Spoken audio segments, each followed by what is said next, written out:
কবেলাত সলাতহু কবেলা সায়রা আমালিহি, যে ঠিক ঠিক অজু করবে, সুন্দর করে অজু করবে,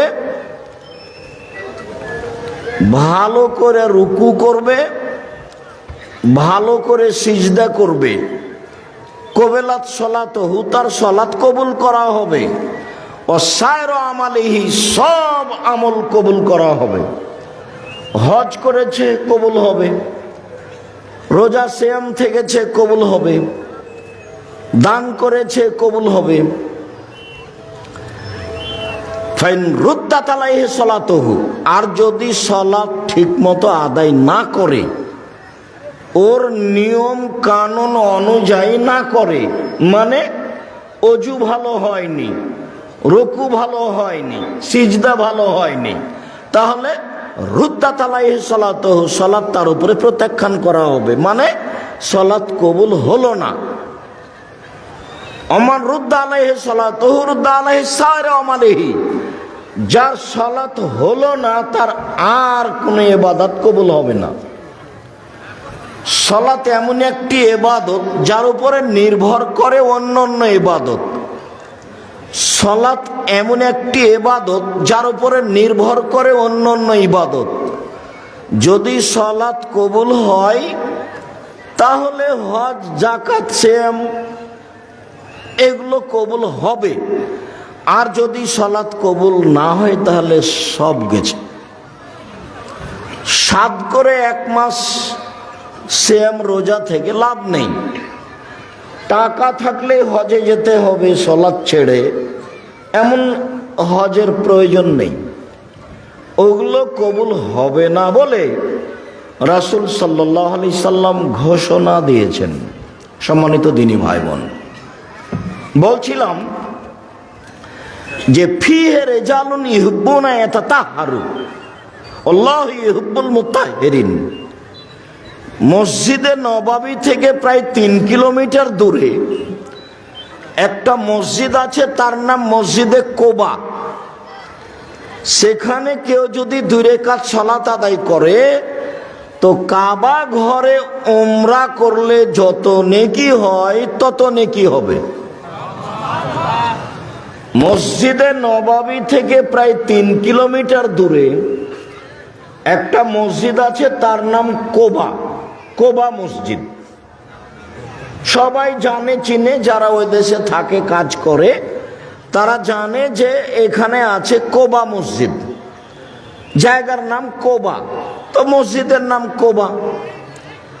তো কোবা মসজিদে কেউ যদি 2 রাকাত সালাত আদায় করে তাহলে সে কাবা ঘরে উমরা করলে যে নেকি পায় সে নেকি পাবে। মানে অনেক দামি ব্যাপার। তো এই এলাকাতে কিছু লোক ছিল, তারা পবিত্রতা অর্জন করত, পবিত্রতা অর্জন করা ভালোবাসত। তো আল্লাহও তাদের ভালোবাসতেন। তো যখন আয়াত নাজেল হয়ে গেল তখন আল্লাহর নবী কোবার লোকজনকে বলেন, এই শোনো, এই শোনো, তোমরা কি আমল করো যে আল্লাহ তোমাদের প্রশংসা করছে? কি পবিত্রতা অর্জন করো বলো তো, তোমাদের পবিত্রতা কি?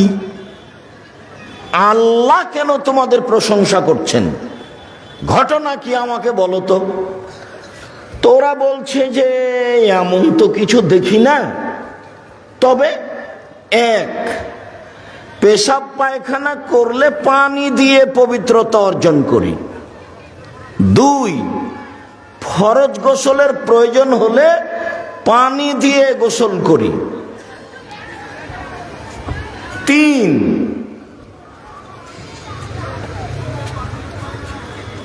অজু করে সালাত আদায় করি, তায়াম্মুম করি না সহজে।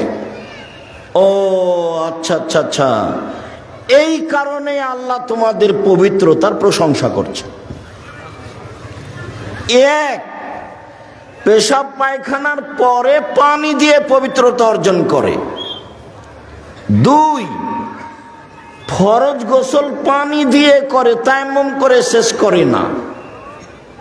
3, অজু করে সালাত আদায় করে, মানে এই কাজগুলিতে পানি ব্যবহার করে, তখন আল্লাহ খুশি হয়েছেন। ওরা পবিত্রতা ভালোবাসে, আর আল্লাহ যারা পবিত্রতা অর্জন করেন তাদেরকে ভালোবাসেন। এই আয়াতে ভারত, বাংলাদেশ, পাকিস্তানের লোকেরা যেটা বুঝলো এক শ্রেণীর মানুষ, সেটা সাহাবীগণ বুঝেননি বা তারা সে আমল করেনি। তারা কি বুঝলো?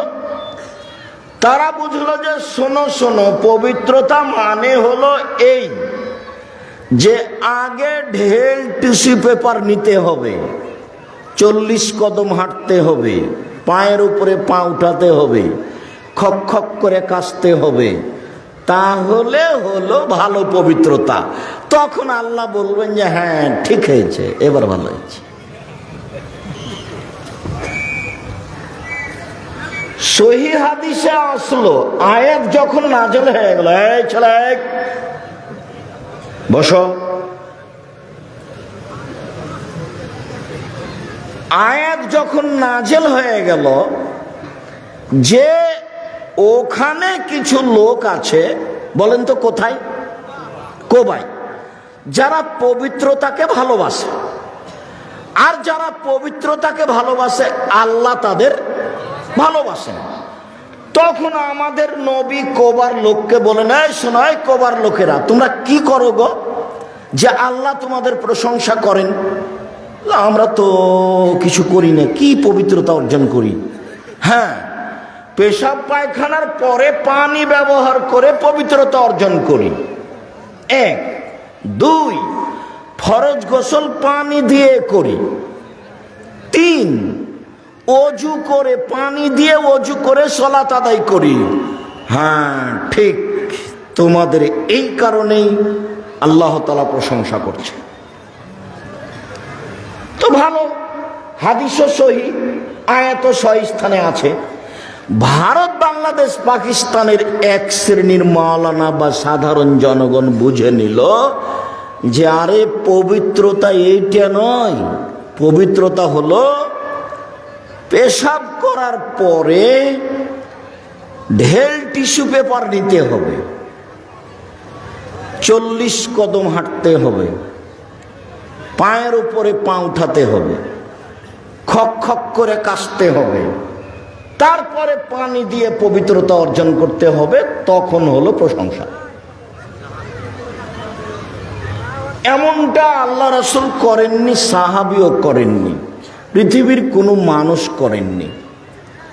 এর প্রমাণে দলিল পেশ করা যাবে না। 40 কদম হাঁটতে হবে বা দাঁড়িয়ে থাকতে হবে, পায়ের উপরে পা উঠাতে হবে।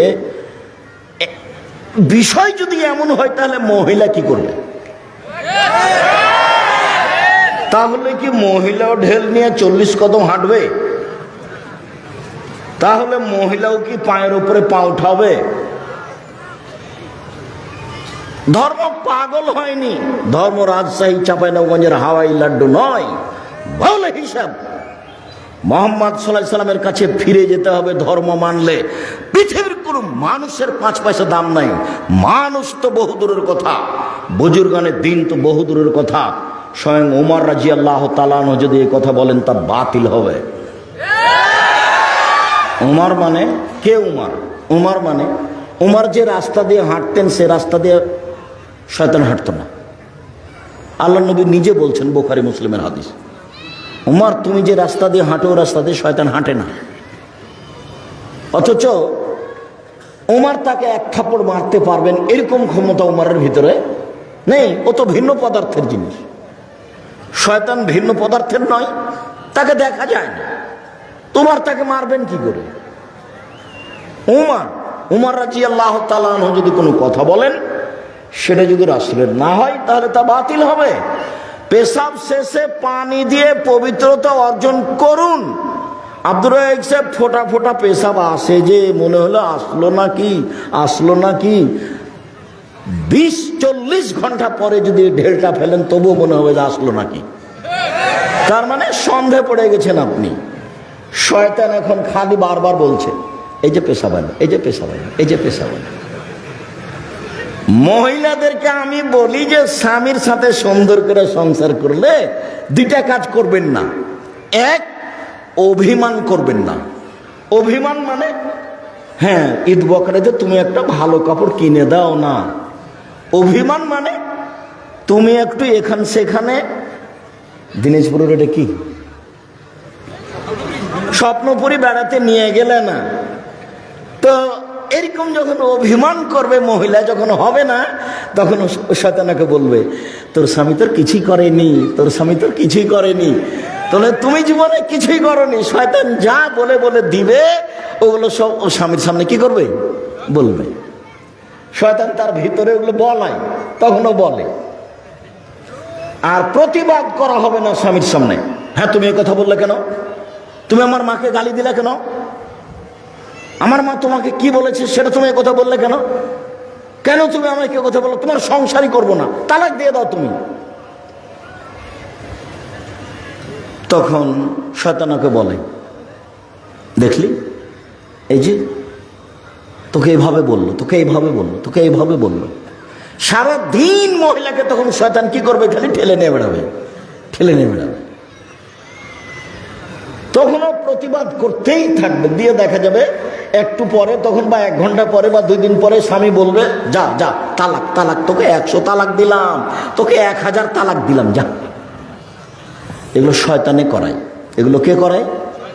শয়তানে করায়। কত জায়গাতে যে কোরআন মাজিদে আল্লাহ বলছেন যে অন্যায়কে শয়তান ন্যায় করে দেখায়, খারাপকে শয়তান ভালো করে দেখায়। এটাই কাজ শয়তানের।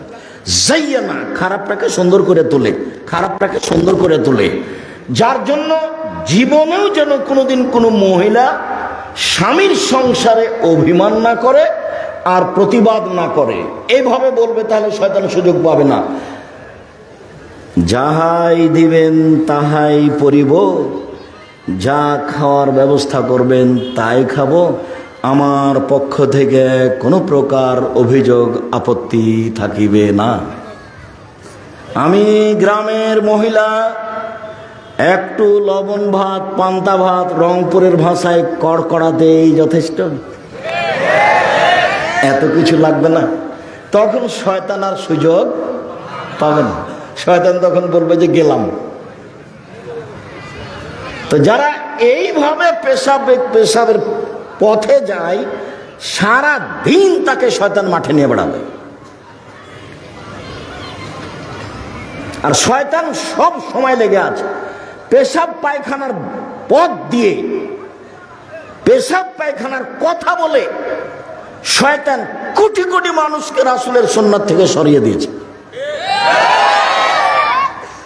পেশাব করার পরে পানি দিয়ে পবিত্রতা করে উঠে যান মহিলা পুরুষ, আর যখন অন্তরে বলছে যে 1 ফোঁটা পেশাব আসলো নাকি, 1 ফোঁটা পেশাব আসলো নাকি, তখন বলেন শয়তান, হে শয়তান, কাপড় ভিজায় যাক রে, তবু আমি সালাত আদায় করবো, তোর কথা শুনবো না। আমার কাপড় ভিজে যাক পেশাবে, তোর কথা আমি মানবো না, আমি সালাত আদায় করবো, যা। দেখবেন কিছুক্ষণ পরে আর নেই। আর যেমন বলবেন কি যে হলো, কি যে হলো, এবার যতক্ষণ পর্যন্ত আপনি আবার ওযু না করছেন ততক্ষণ পর্যন্ত আপনাকে আর এখানে আসতে দেবে না। মধ্যখানে একটা কথা বলি, এত কেন তার পেঁচান? আল্লাহ যখন তাকে বললেন ইবলিস আদমকে মেনে নে, তখন বলল এটা হবে না, ও হলো আগুনের তৈরি, মাটির তৈরি, আমি হলাম আগুনের তৈরি, আমি এটা তাকে মানতে পারি না। তখন আল্লাহ তাকে বললেন সরে যা, তুই শয়তান। আগে ছিল ইবলিস, মানে নিরাশা হয়েছে, আর এখন কি হলো? শয়তান। শয়তান মানে ধোঁকা দেয়। আল্লাযী ইউওয়াসবিসু ফী সুদূরিন নাস মিনাল জিন্নাতি ওয়ান নাস, মানুষের অন্তরে কুমন্ত্রণা দেয় যে, সে হলো মানুষ শয়তান, সে হলো জিন শয়তান। মানুষের অন্তরে খারাপ কিছু বলে যে, সে হলো জিন শয়তান, সে হলো মানুষ শয়তান। যাকে দেখা যায় ভুল পথে নিয়ে গেল, এ হলো মানুষ শয়তান। যাকে দেখা যায় না ভুল পথে নিয়ে গেল, এ হলো জিন শয়তান। এখনো শয়তান। তখন শয়তান বলছে, আল্লাহ একটা কথা শোনেন আমার। হ্যাঁ বল, কি শুনতে হবে? আমাকে কিয়ামত পর্যন্ত বেঁচে থাকার সুযোগ দেন। আল্লাহ বলছেন ঠিক আছে দিলাম, তবে এলা ওয়াক্তি মালুম, একটা সময় পর্যন্ত। তুই বললি কিয়ামত আর আমি বললাম একটা সময়, ঠিক আছে চাইলি দিয়ে দিলাম। এখন শয়তান চলে যাচ্ছে আর বলছে, প্রতিপালক তোমার ইজ্জতের কসম, তোমার সম্মানের কসম। প্রতিপালক, শয়তান বলছে, সময় যখন পেয়ে গেছে তখন বলছে। সময় কিন্তু কিয়ামতের কাছাকাছি পর্যন্ত বেঁচে থাকার সুযোগ পেয়ে গেছে। কথা বোঝা যায় না নাকি? তো যখন পেয়ে গেছে সময়, তখন বলছে প্রতিপালক, দেখেন ঢং কেমন, ও আমার প্রতিপালক তোমার ইজ্জতের কসম, তোমার সম্মানের কসম, তোমার মর্যাদার কসম, আমি তোমার কসম করে বলছি, আমি লাউবিয়ান্নাল ইনসানা মা দামাত আজওয়ারুহুম ফি জাসাদিহিম, আদমের ছেলেমেয়ের দেহে যতদিন পর্যন্ত শ্বাস থাকবে আমি তাকে ভ্রান্ত পথে, ভুল পথে নিয়ে যাব যাব যাব। এর চুক্তি আছে আল্লাহর সাথে। বলার ঢংটা দেখেন আবার, তোমার ইজ্জতের কসম, তোমার সম্মানের কসম, তোমার মর্যাদার কসম, আদমের ছেলে মেয়ের দেহে যতক্ষণ পর্যন্ত শ্বাস আছে আমি তাকে পাপ করাবো করাবো করাবো। তখন আল্লাহ যদি বলতেন যে পারবি না তাহলে ভালো হতো, কিন্তু আল্লাহ এটা বললেন না। তখন বললেন, এই শোন, আমার মর্যাদার কসম, আমার ইজ্জতের কসম, আমার সম্মানের কসম, আদমের ছেলে মেয়ে যতবার বলবে আমার ভুল হয়েছে, ততবার আমি বলবো যাও ক্ষমা করে দিলাম, যাও ক্ষমা করে দিলাম, যাও ক্ষমা করে দিলাম। তাহলে বলাটা ঝুলন্ত থেকে গেল, মানে না বললে তাহলে হচ্ছে না। পাপ হলে বলতে হবে আস্তাগফিরুল্লাহ, ভুল হয়েছে আমার, অতবেলে তোমার কাছে ফিরে যেতে চাই। আমি যদি না বুঝাতে পারি তাহলে এটা আমার ব্যর্থতা।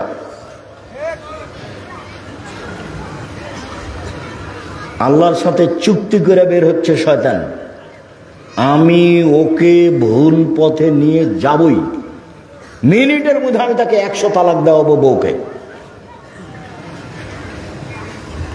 আপনি ভাবছেন জেনা খারাপ কাজ, জেনা খারাপ কাজ, জেনা খারাপ কাজ, তারপর আপনি যাচ্ছেন যাচ্ছেন যাচ্ছেন, যখন জেনা হয়ে গেছে কাজটা ভুলই হলো, কাজটা ভুল, তার আগে তো আপনি ফিরে আসতে পারলেন না। শতবার আপনারা সাহেবের বক্তব্য শুনে কান ধরেছে, আর কোনো বড় মোবাইলে ল্যাংটা মেয়ে দেখবো না, একবারে কান ধরে কসম করে ঘুমাতে গেছে। তো ঘুমের পরে একটু বলছে দেখি, আবার একটু দেখি, তো আবার মোবাইল নিচ্ছে। শয়তানের ভিতরে আছে। যদি 40 ঘন্টা পরেও ঢেল টিস্যু পেপার ফেলে, তবুও শয়তান তাকে বলবে যে এই যে পেশাব আসলো, এই যে পেশাব আসলো, এই যে পেশাব আসলো। তো ওকে কিভাবে ঠেকাবো? বলবো যে আমি অজু করেছি ভালো করে, নবী যেভাবে বলেছেন, এখন আমার পেশাবে কাপড় ভিজে যাক, তুই সর এখান থেকে, আমি সালাত আদায় করবো, তারপরে কোনো কথা। তখনও থামবে। ইহুদির কাছে তার কোনো কাজ নেই, ওরা সবাই জাহান্নামে যাবে। খ্রিস্টানের কাছে তার কোনো কাজ নেই, ওরা সবাই জাহান্নামে যাবে। হিন্দুদের কাছে তার কোনো কাজ নাই, ওরা সবাই জাহান্নামে যাবে। যারা শিয়ে, যারা কাদিয়ানি, যারা মুরজিয়ে, যারা জাহামিয়ে, লাখো কোটি মুসলমান পৃথিবীতে, তারা জান্নাতে যাবে না। ওদের কাছে শয়তানের কোনো কাজ নেই। যারা বলছে কোরআন মাজিদ পড়বো, মাদ্রাসায় পড়বো, যারা বলছে 5 ওয়াক্ত সালাত আদায় করব, শয়তান এখানে, ওর কোনো জায়গা নাই, ঘুরে এখানে এসেছে। ওকে তো ওর জিদ বহাল করতে হলে হিন্দুর কাছে যাবে, ওর প্রয়োজন আছে ওকে জাহান্নামে নিয়ে যাওয়ার, ও তো গেছে। খ্রিস্টানের কাছে যাবে, ও তো গেছে। ইহুদির কাছে যাবে? যাবে না। আবু মালিক আশআরী রাদিয়াল্লাহু তাআলা আনহু, এই ছেলেরা, এই যারা তোমরা একটু চলাচল করছো দেখো তো, এই যে দুই একজন হাঁটছো, যে মোটরসাইকেলটা স্টার্ট দিয়ে তুমি যাই, তুমি একটু দেখো না, তোমার চোখে একটু আসে না? এই মুরব্বী যারা আপনারা দায়িত্বে আছেন, যারা দায়িত্ব আছে তাদের পরিবর্তন করে দেন, ওদের দিয়ে হবে না। এখান থেকে পাহারা দিতে হবে, এখান থেকে পাহারা দিতে হবে।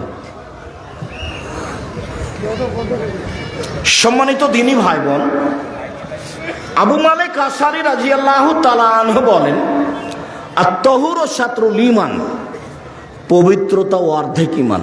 এই ছেলে, এদিকে খেয়াল করো, পবিত্রতা অর্ধেক ঈমান, ওযু অর্ধেক ঈমান, পবিত্রতা অর্ধেক ঈমান। তোমার গায়ের কাপড়টা ময়লা হয়ে আছে, তোমার কাছে পবিত্রতা নেই।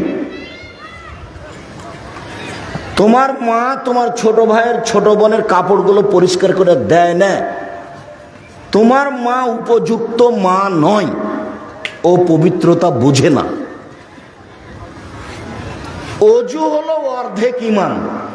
তো সালাত, সিয়াম, যাকাত, কোরআন তেলাওয়াত, তাসবিহ, তাহলিল, দান সব মিলে হলো অর্ধেক, আর ওযু হলো অর্ধেক।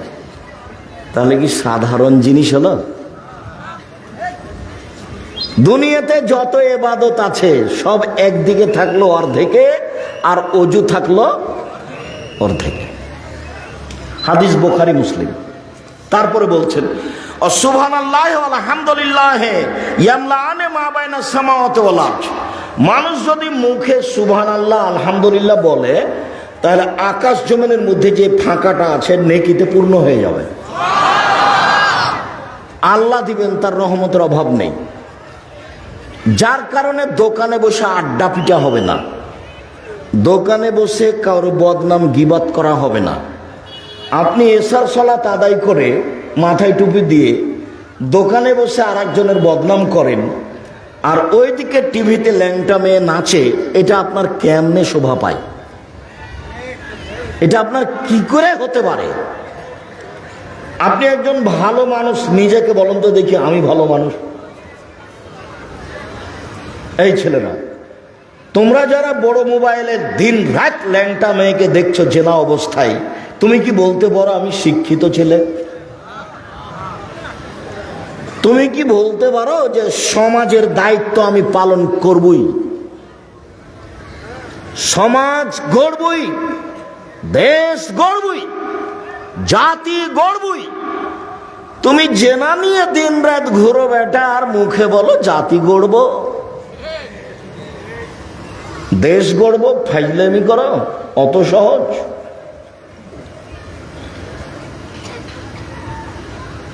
মাওলানা আব্দুর রহিম সব সার্টিফিকেট জ্বালিয়ে দিয়েছিলেন, দিয়ে মাঠে নেমেছিলেন, বলে কোনো চাকরি নাই। তুমি ওই মোবাইল ফেলে দাও, দিয়ে বাকি কাজ করো, পড়ো ভালো করে, লিখো ভালো করে, চিন্তা ভাবনা করো, এক পর্যায়ে চলে যাওয়া। আর ছোট্ট তোমাকে নমুনা দিই, ছোট্ট নমুনা, যে পারবা তার ছোট্ট নমুনা আমাকে দিয়েই বলি। তুমি রিং করে যখন বলো, আপনি যখন আমাকে রিং দিয়ে বলেন, আব্দুর রাজ্জাক সাহেব আমি রংপুর বদরগঞ্জ থেকে বলছি, আমি আমি আপনার কিছু উপকার করতে পারি, নাম্বারটা সেভ করে রাখেন। কিন্তু আমি যে সেভ করতে পারি না, আমি শুধু রিং হলে অন করতে পারি, এর চেয়ে বেশি করতে পারি না। রিং হলে কি করতে পারি? অন করতে পারি। তো আমি তো দেখছি এই মোবাইল দিয়ে বাংলাদেশে বিশাল বিশাল প্রতিষ্ঠান পরিচালনা করি আমি, বিশাল বিশাল। যেটা আপনাদের বাড়ির পাশে আছে দিনাজপুরে তেঘরায়, ওটা 20 বিঘা জমির উপরে, 20 বিঘা জমির উপরে, দেখেছেন? আর যেটার রূপগঞ্জ নারায়ণগঞ্জে আছে সেটা প্রায় 100 বিঘা জমির উপরে, প্রায়। যেটা রাজশাহীতে আছে, সামনে বৃহস্পতিবার শুক্রবার সম্মেলন রাজশাহীতে, ওর বক্তার বক্তৃতা দিতে আসছেন মদিনা বিশ্ববিদ্যালয় থেকে 5 জন। আর দেশের যারা বড় বড় বিদ্বান আছে তারা আছেন। আর বিষয় হলো মোহাম্মদ সাল্লাল্লাহু আলাইহি সাল্লামের জীবনী, পুরো জীবনী তুলে ধরা হবে। এক একটা অংশ এক একজন বলবেন। কেউ কাউকে উঠাতেও পাবে না, নামাতেও পাবে না। কারো প্রশংসা নাই, কারো বদনামও নেই। যার যতটুকু বিষয় দেওয়া আছে সে জাতির সামনে আগে লিখে পাঠিয়েছে, সেটা জাতির সামনে বলে চলে যাবে। ভিন্ন ধরনের বক্তব্যের মাঠ হলো সালাফি কনফারেন্স। রাজশাহীতে একটা মেয়েদের প্রতিষ্ঠান গড়ছে, জায়গা নেওয়া হয়েছে, ওরা লিখে দিয়েছে, তাতে জায়গা হলো 60 বিঘা, 33 শতকের বিঘায়।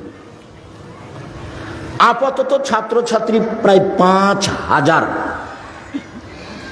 শিক্ষক শিক্ষিকা প্রায় 300 জন, যার প্রতি মাসে বেতন লাগে 32 লক্ষ। আর যোগাযোগের মাধ্যম হলো এই মোবাইল। দেশ বিদেশে তো যাই, স্বাভাবিকভাবে যাই, আলহামদুলিল্লাহ। মোবাইল হলো এটাই। তোমাকে একটা ছোট্ট নমুনা পেশ করলাম যে একে ফেলে দিয়ে যদি মানুষ হতে চাও, দিন রাত মেয়েকে ল্যাংটা অবস্থায় দেখে তুমি কি মানুষ হতে চাও? তুমি তো একটা পশু প্রাণীর মতো। বুঝে না ওরা অন্তর আছে, বুঝে না, দেখেও দেখে না ওরা চক্ষু আছে, দেখে না, শোনে না ওরা কান আছে, শোনে না। ওরা পশু প্রাণীর মতো, ওরা গরু ছাগলের মতো, ওরা কুকুর শ্রীগালের মতো, বরং তার চেয়ে খারাপ। তুমি কি করতে পারো জাতি? দিন রাত অন্যায় করে। মুরব্বী, আপনি কি করতে পারেন? দিন রাত সিগারেট খেয়ে, জর্দা খেয়ে, তামাক খেয়ে কি করতে পারেন? এই তো আপনার কর্ম। আর এই ছেলে, তোমাদের দাবি হলো যে কবরের উপরে ফুল চাপিয়ে বলছে যে কবরকে সিক্ত করলো। কবরে যে আছে তাকে পিটিয়ে একাকার করে দিল কিনা সেটা তার হুঁশ নাই। ও কবরে ফুল দিয়ে কি করলো? কবরকে সিক্ত করলো। যে একেবারেই যে বোকামি! এ কোন ধরনের কথা? স্কুলে সিমেন্ট মাটির খাম্বা তৈরি করে বলছে এটা শহীদ মিনার। ইয়ে আবার কেমন কথা? হেডমাস্টার সাহেব, এটা কি? আপনি আমাকে কি দেখাতে চাচ্ছেন? 90 সাল থেকে আছে হেডমাস্টার সাহেব মাঠে, 90 সাল থেকে। জাতি আমাকে কিছু বলবে এরকম সুযোগ আমি কাউকে কোনোদিন দিইনি। তবে আমি মানুষ, ভুলের ঊর্ধ্বে নই। তবে আমি কাউকে সুযোগ দিইনি। আপনি আসেন, সপরিবারে আসেন। আর রংপুরে আসলে আমার ছোটকালের একটা কথা মনে পড়ে। 1976 সালে আমি লেখাপড়া করব বাহিরে বলে বাড়ি থেকে বের হয়েছিলাম। একেবারে প্রথম শ্রেণীর দিকে পড়া মাদ্রাসায় 1976 সালে। তো যখন আমি চাঁপাইনবাবগঞ্জ ট্রেন স্টেশনের কাছে গেলাম, বসে আছি, তো যারা আমাকে নিয়ে গেছে তারা প্রথমে আমাকে ভয় দেখাচ্ছে। এই যে ট্রেন ঢুকলো, তার শব্দ মনে হচ্ছে যে একবারে মাটি সব ভেঙে চুরে ফেলবে। তো ওরা আমাকে বলছে যে এই কথা বলিস না, নাহলে ট্রেন ধরে নেবে। তো ওরা যেটা বলছে সেটা আমি শুনছি। তো দেখি যে ট্রেনে সবাই ওরাই কথা বলছে। তোমরা যে কথা বলছো, তো তোমাদেরকে ট্রেন ধরে নেয় না? মানে ট্রেন মানুষকে ধরে নিবে ওটা বলেছে, আমি শুনে নিয়েছি। তো যখন আমি উঠে বসেছি, তখন কালো আকৃতির একটা লোক, অন্ধ, দেখতে পায় না, খুব উঁচু লম্বা জোয়ান, খুব ভালো কণ্ঠ, মনে হচ্ছে যে এখনই বলছে। রংপুর জেলাতে হলো আশ্চর্য ঘটনা। গ্রামের নামটি লক্ষণবাড়ি, বদরগঞ্জ থানা। নাম তার সুরেনবাবু। বড়ই মান্যমান। সেন্দুক ভরা টাকা তাহার, গোলা ভরা ধান, তাহার কন্যা ফুলো মালা আসমানের নিচে। গোটাটাই আমার মুখস্থ ছিল। ওর মুখের দিকে তাকিয়ে আমার এমনি মুখস্থ হয়ে। তো যখনই রংপুর বদরগঞ্জ বলে, তখন আমার মাথায় কথাটা জাগে। ভুলে আছি, বছর মাস ভুলে আছি। যখনই বলে রংপুর বদরগঞ্জ, ওরে রংপুর বদরগঞ্জ। রংপুর জেলাতে হলো আশ্চর্য ঘটনা। গ্রামের নামটি লক্ষণবাড়ি, বদরগঞ্জ থানা। নাম তার সুরেনবাবু। কোথায় যে আছে।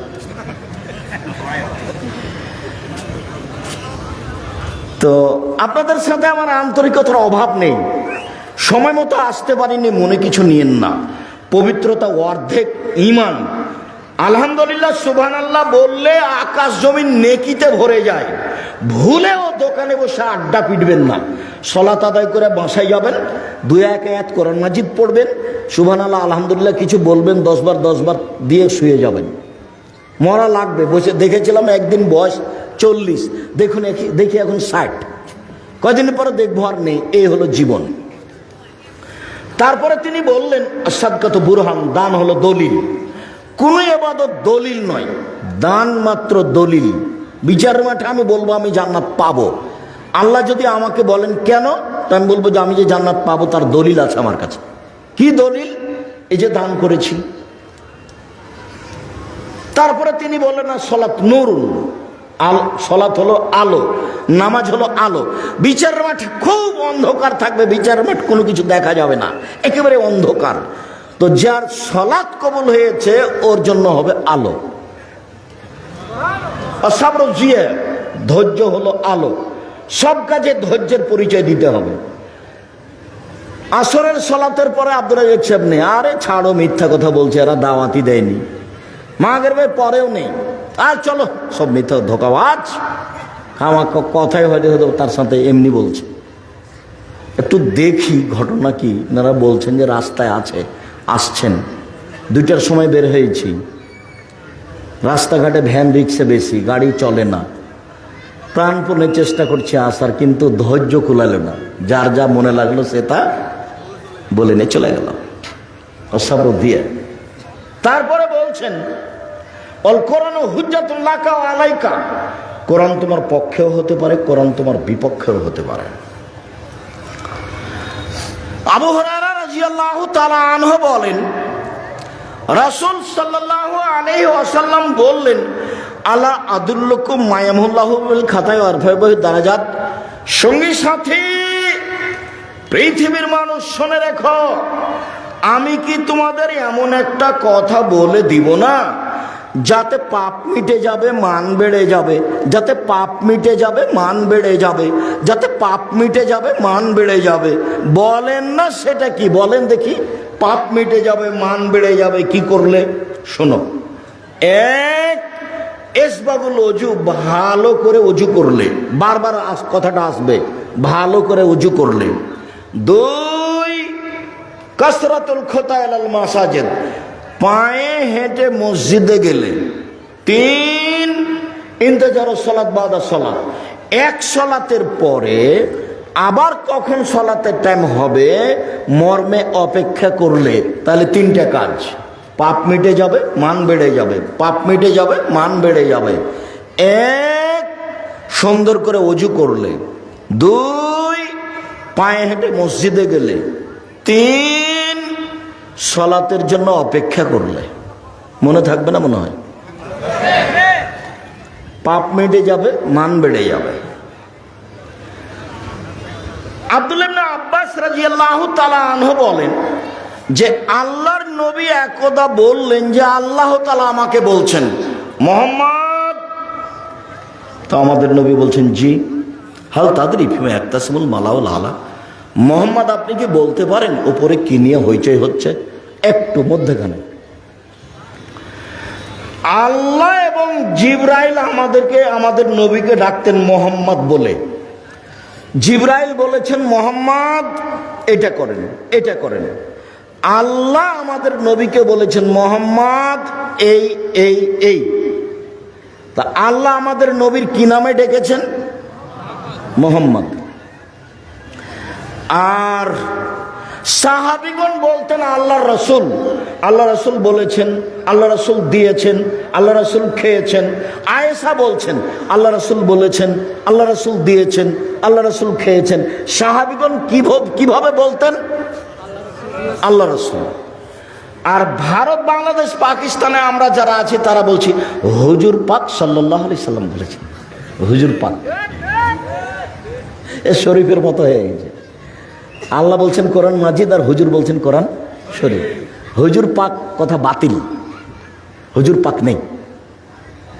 পৃথিবীর সব মানুষ বলবে আল্লাহ রসুল বলেছেন, রাসূল সাল্লাল্লাহু আলাইহি সাল্লাম বলেছেন, আল্লাহ রসুল বলেছেন, আল্লাহ রসুল দিয়েছেন, আল্লাহ রসুল খেয়েছেন। আল্লাহর রাসূল বলে কথা বলতে হবে। আল্লাহ বলছেন মোহাম্মদ বলতে পারেন উপরে কিনে হইচই হচ্ছে না? জি হ্যাঁ, আমি বলতে পারি। ফিল কাফারাত, ওপরে হইচই হচ্ছে ফেরেশতাদের মাঝে। কি করলে পাপ মিটে যাবে, কি করলে পাপ মিটে যাবে, কি করলে পাপ মিটে যাবে, এ নিয়ে হইচই হচ্ছে, এ নিয়ে হইচই হচ্ছে। তো কি করলে পাপ মিটে যাবে বলেন তো দেখি। এবার আল্লাহ রাসূল বলছেন ইসবাগুল ওযু, এক, ভালো করে ওযু করলে। দুই, আলমাসু আলা আদামিল আল মাসাজিদ, পায়ে হেঁটে মসজিদে গেলে। তিন, আলমাকসু বাদাস সালাওয়াত, সালাতের পরে বসে বসে তাসবিহ তাহলিল করলে, সালাম ফিরার পরে লাফ দিয়ে উঠে গেছে। এটা হবে? সালাম ফিরার পরে লাফ দিয়ে উঠা যাবে না, দুটাই বাতিল। এক, সালাম ফিরার পরে লাফ দিয়ে উঠা যাবে না, এই আচরণ খারাপ। দুই, আসসালামু আলাইকুম রাহমাতুল্লাহ, আসসালামু আলাইকুম, আলহামদুলিল্লাহ রাব্বিল আলামিন, লা ইলাহা ইল্লাল্লাহ, এটা একবারে চিরদিনের জন্য বাতিল,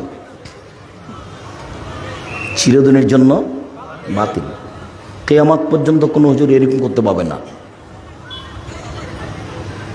এভাবে হাত তুলতে পাবে না। হাত তুলবে তার ব্যক্তিগত ব্যাপার। 16টা স্থানে হাত তোলার কথা আছে, 35টা হাদিস আছে হাত তোলার। 30 বছর থেকে মানুষের সামনে বই পেশ করে রেখেছি। আজকেও যাওয়ার সময় খোঁজ নেবেন, এটা চলবে না। সালাতের পরে থেমে কিছু তাসবিহ তাহলিল করতে হবে। বলতে পারেন মুহাম্মদ সাল্লাল্লাহু আলাইহি সাল্লাম কিসে পাপ মিটে যাবে? হ্যাঁ বলতে পারি। এক, সুন্দর করে ওযু করলে। দুই, পায়ে হেঁটে মসজিদে গেলে। তিন, সালাতের পরে মসজিদে বসে বসে তাসবিহ পাঠ করলে। মনে থাকবে না মনে হয়? এই পর্যন্ত বলে আল্লাহ রাসূল বলছেন মান ফাআলা হাযা আশা বিখাইরিন মাতা বিখাইরিন, যে এমনটা করলো তার মরে যাওয়া ভালো, তার বেঁচে থাকা ভালো, তার মরে যাওয়া ভালো, তার বেঁচে থাকা ভালো।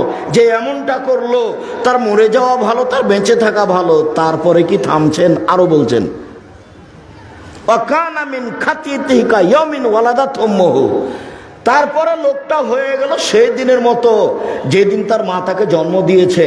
তারপরে লোকটা হয়ে গেল সেই দিনের মতো যেদিন তার মা তাকে জন্ম দিয়েছে। তারপরে লোকটা হয়ে গেল সেই দিনের মতো যেদিন তার মা তাকে জন্ম দিয়েছে। নিষ্পাপ হয়ে গেল। কাজ তিনটে, মনে থাকবে না? তিনটে কাজের 1 নম্বর ফল, মরে যাওয়া ভালো, বেঁচে থাকা ভালো। 2 নম্বর ফল, মান বেড়ে যাবে, পাপ মিটে যাবে। 3 নম্বর ফল, হয়ে যাবে সেই দিনের মতো যেদিন তার মা তাকে জন্ম দিয়েছে। আরো 2টা কাজে এমনটা হয়, আরো 2টা কাজ আছে। তার একটা হলো কেউ যদি হজ করে আর হজ যদি কবুল হয় তাহলে হয়ে যায় সেই দিনের মতো যেদিন তার মা তাকে জন্ম দিয়েছে। আর একটা আছে, অসুস্থ অবস্থায় কেউ যদি বলে আলহামদুলিল্লাহ তাহলে হয়ে যায় সেদিনের মতো যেদিন তার মা তাকে জন্ম দিয়েছে। সিরিয়াল করেন তো দেখি। 1, এইভাবে সুন্দর করে ওযু, পায়ে হেঁটে মসজিদে যাওয়া, বসে সুবহানাল্লাহ বলা। 2, আর একটা কি কাজ বলেন? আর একটা, আরে এটা তো শেষ, হজ। হজ হজ যদি কবুল হয় তাহলে হয়ে যাবে সেই দিনের মতো যেদিন তার মা তাকে জন্ম দিয়েছে। 3, আর একটা কি? অসুস্থ অবস্থা আলহামদুলিল্লাহ বলা। অসুস্থ হলেই সিঙ্গাপুর যেতে হবে না, টাকা থাকলেই সিঙ্গাপুর যেতে হবে, এই হিসাব বাতিল। ধৈর্যের পরিচয় দিলে এই পাপ মিটে যাবে। কত হাদিস আছে এই লাইনে। আর যদি অসুস্থ অবস্থায় সুবহানাল্লাহ আলহামদুলিল্লাহ বলে তো হয়ে গেছে সেই দিনের মতো যেদিন তার মা তাকে জন্ম দিয়েছে। সম্মানিত দিনী ভাই বোন, বলছিলাম আবু হুরায়রা রাদিয়াল্লাহু তাআলা আনহু বলেন রাসূল সাল্লাল্লাহু আলাইহি সাল্লাম বলেছেন মান গাসসালা ওয়াজহাহু, কেউ যদি ওযু করতে বসে মুখমণ্ডল ধোয়, খারাজা মিন ওয়াজহিহি কুল্লু খাতিয়া, মুখের যা পাপ আছে সব ঝরে যাবে। দুই চক্ষু দিয়ে যা পাপ করেছে সব পাপ মিটে যাবে। দুই কানে যা পাপ করেছে সব পাপ মিটে যাবে। দুই কানে ইয়ারফোন লাগা আছে, ইন্ডিয়ার গান চলছে, কানে জেনা হচ্ছে। আল্লাহ নবী বলছেন দুই চোখের জেনা হচ্ছে চোখ দিয়ে দেখা, দুই কানের জেনা হচ্ছে কান দিয়ে শোনা, হাতের জেনা হচ্ছে হাত দিয়ে ধরা, পায়ের জেনা হচ্ছে এই পথে চলা, অন্তরের জেনা হচ্ছে পরিকল্পনা করা, জিহ্বার জেনা হচ্ছে মুখে কথা বলা। এগুলো সব জেনার মাধ্যম। হাদিস বুখারী মুসলিম।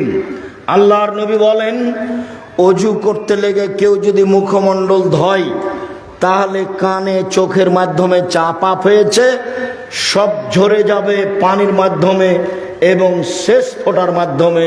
দুই, অজু করতে লেগে যদি কেউ কোনই পর্যন্ত হাত ধয় অজুর নিয়মে, তাহলে হাতের মাধ্যমে যত পাপ হয়েছে সব মিটে যাবে।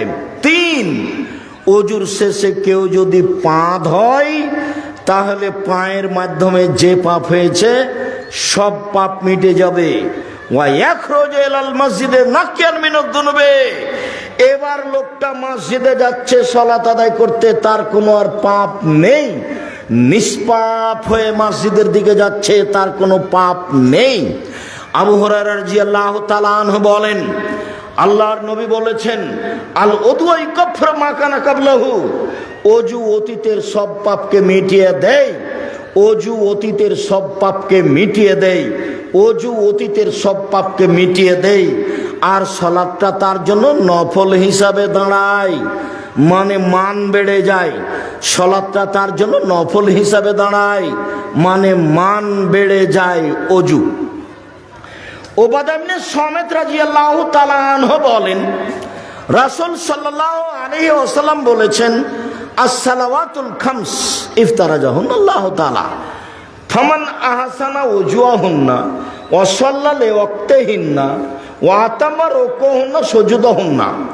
কেউ যদি পাঁচ ওয়াক্ত সালাতে সুন্দর করে ওযু করে, সময় মতো সালাত আদায় করে, সূর্য ওঠার সময়তে ফজরের সালাত আদায় করলে কি সময় মতো হলো?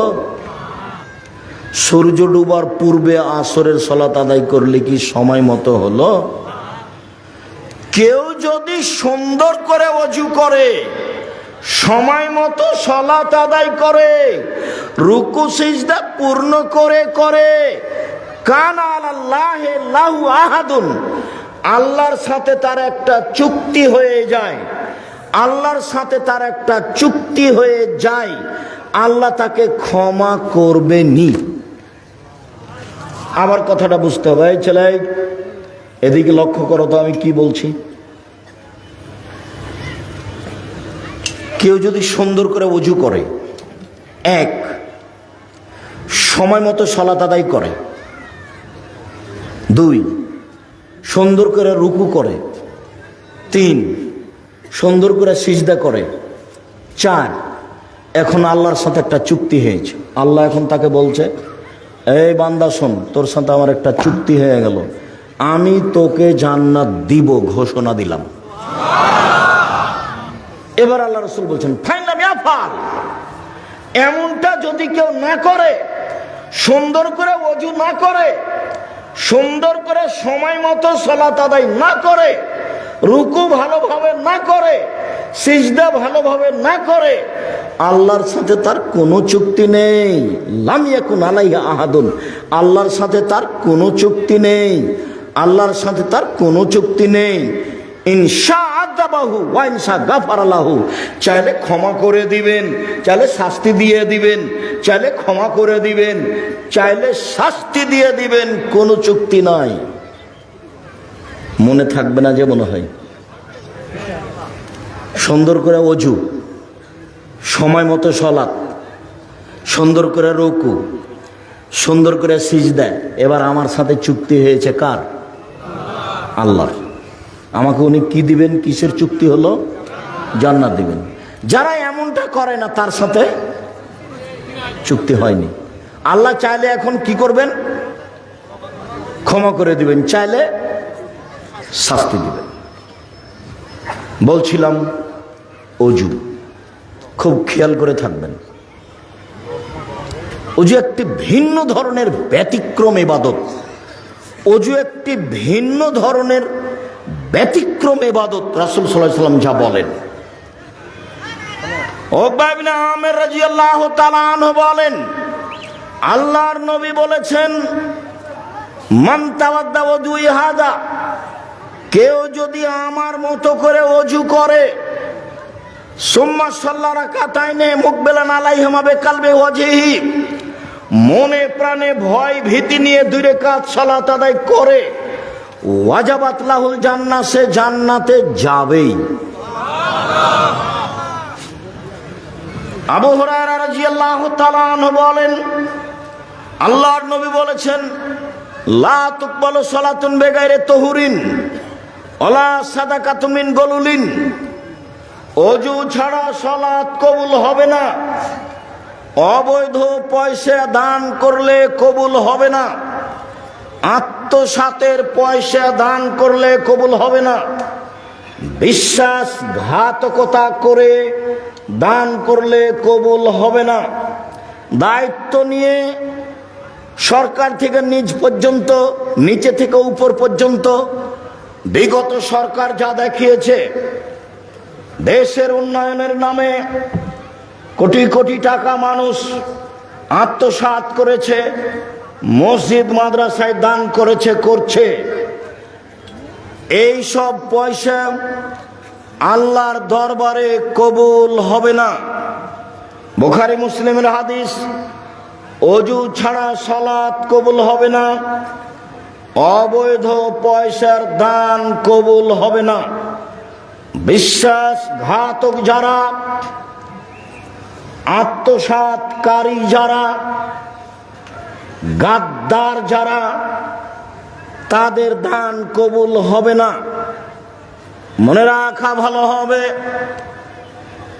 আত্মসাৎ করে থাকে মসজিদের সভাপতি, মাদ্রাসার সভাপতি, স্কুল কলেজের প্রিন্সিপাল, বিশ্ববিদ্যালয়ের vice chancellor, chairman, member, MP, মন্ত্রী, যারা রাস্তাঘাট তৈরি করব বলে কন্ট্রাক্ট নিয়ে থাকে, যারা বড় বড় ব্যবসায়ী মালিকের অধীনে ব্যবসা করে, সেলসম্যান হিসাবে থাকে, আত্মসাৎ এরাই করে।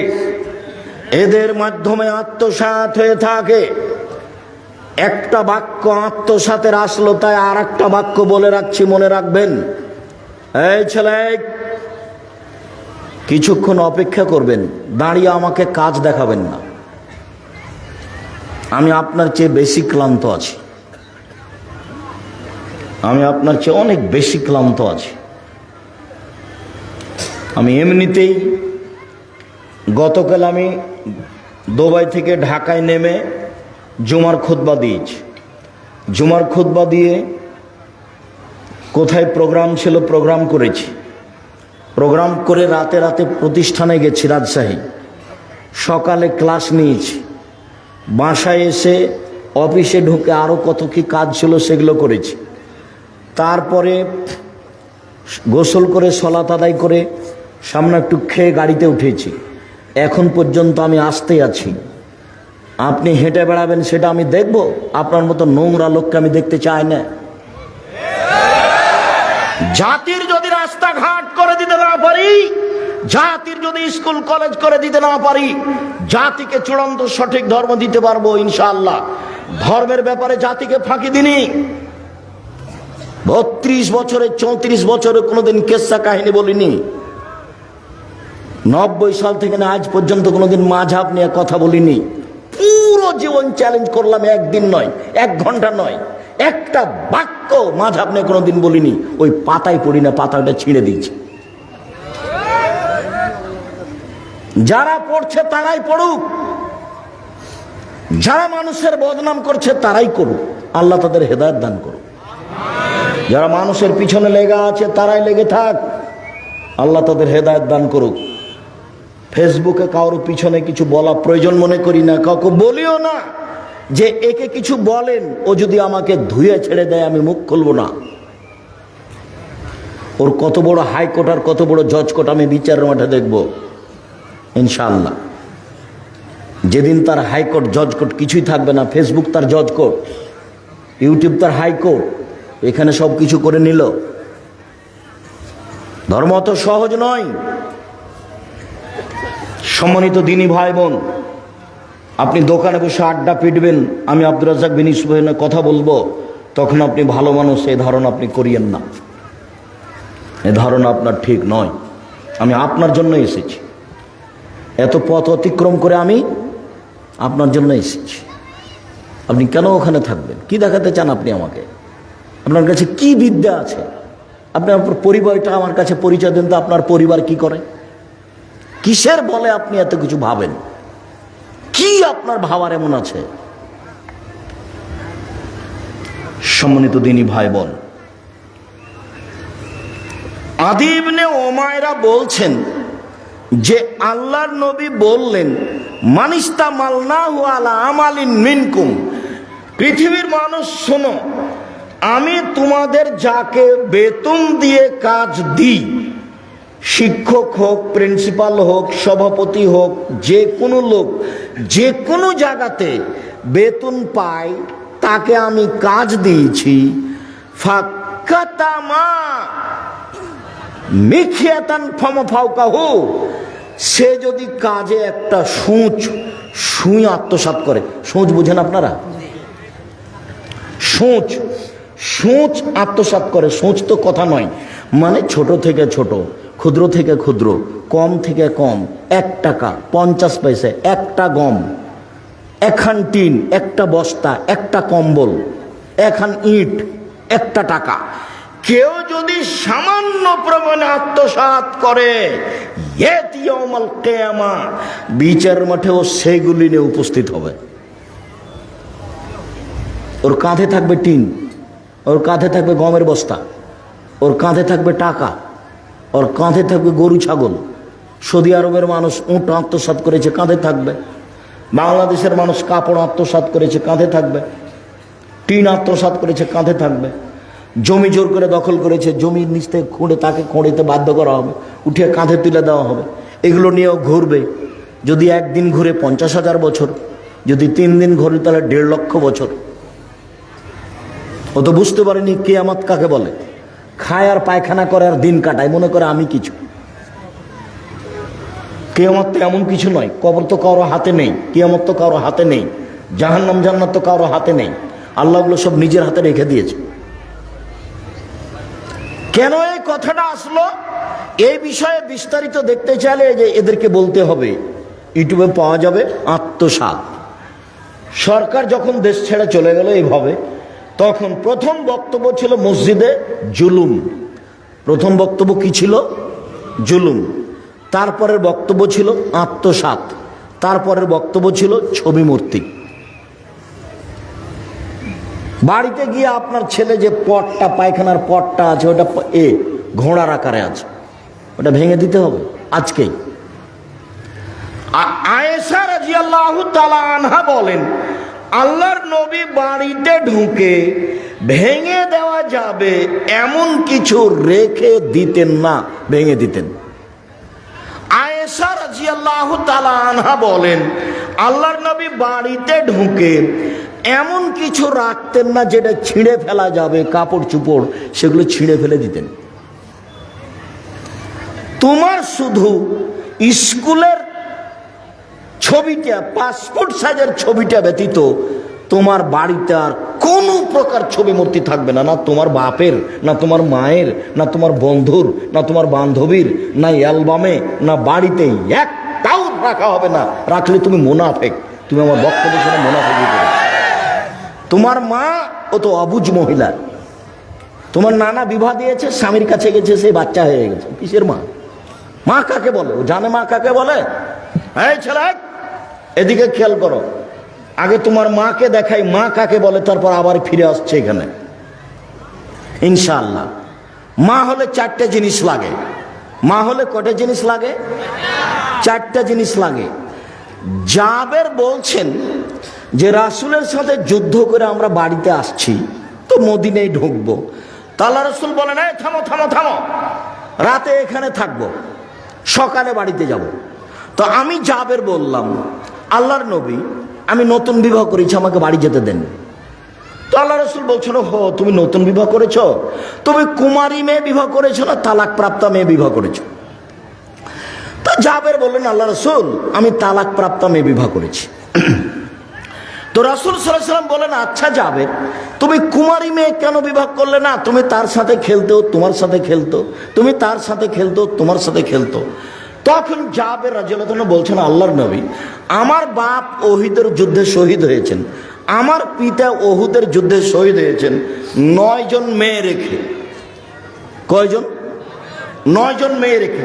আকরাহ আন উযাব্বিজা মিসলাহুন্না, আমার বোনদের সমবয়সের মেয়ে আমি বিবাহ করা পছন্দ করিনি 4টা কারণে। আমার বোনদের সমবয়সের মেয়েকে বিবাহ করা পছন্দ করিনি 4টা কারণে। আমার বোনদের সমবয়সের মেয়েকে বিবাহ করা পছন্দ করিনি 4টা কারণে। এক, লে তুয়াল্লেমাহুন্না, তালাক প্রাপ্তা বুদ্ধিমতী বড় মেয়ে বিবাহ করেছি যাতে করে আমার বোনদেরকে বিদ্যা শিখাতে পারে। 2, তুয়াদ্দেবাহুন্না, যাতে করে আমার স্ত্রী আমার বোনদেরকে শিষ্টাচার শিখাতে পারে। এই ছেলে, তোমার মায়ের কাছে এখানে একটু কথা বলি। তোমার মা প্লেট কিনেছে, তাতে আছে চিংড়ি মাছ, প্লেটের নিচে আছে সব চিংড়ি মাছ। বলো তো তোমার মা কি শিষ্টাচার জানে? তোমার মা একটা তরকারির বাটি কিনেছে, সে হলো ওটা হলো কাতল মাছ। তোমার মা একটা আয়না নিয়েছে, আয়নাটা হলো রুই মাছ। তোমার মা তোমার ছোট বোনের ছোট ভাইয়ের জন্য কাপড় কিনেছে, সবই কার্টনে পূর্ণ। কথা বোঝা যায় না মনে হয়? এ মা নয়, এ জানে না মা কাকে বলে। আমাদের বাড়িতে তো কার্টনের জামাটা হয় ফিরিয়ে দেওয়া হবে, না হয় কার্টনটা খুলে দেওয়া হবে, না হয় কাপড়টা জ্বালিয়ে দেওয়া হবে। হয় কাপড়টা ফিরিয়ে দেওয়া হবে, না হয় কটনটা তুলে ফেলা হবে, না হয় সেটা জ্বালিয়ে দেওয়া হবে। এটা তো আমাদের বাসায় থাকতে পারে না। তোমাদের বাসাতে কার্টন পূর্ণ কাপড় তোমার গায়ে এখনই আছে। তোমার মা শিষ্টাচার জানে, কে বলেছে? তোমার নানা তোমার মায়ের বিবাহ দিয়েছে, ও স্বামীর কাছে গেছে তাই বাচ্চা হয়েছে, সেই জন্য মা। মা কাকে বলে তার জানা নাই। এক, বাচ্চাকে বিদ্যা শিখাতে হবে, তার নাম মা। 2, বাচ্চাকে শিষ্টাচার শিখাতে হবে, তার নাম মা। 3, বাচ্চাকে সাজগোজ করে পরিপাটি করে ঝকঝক করে রাখতে হবে, তার নাম মা।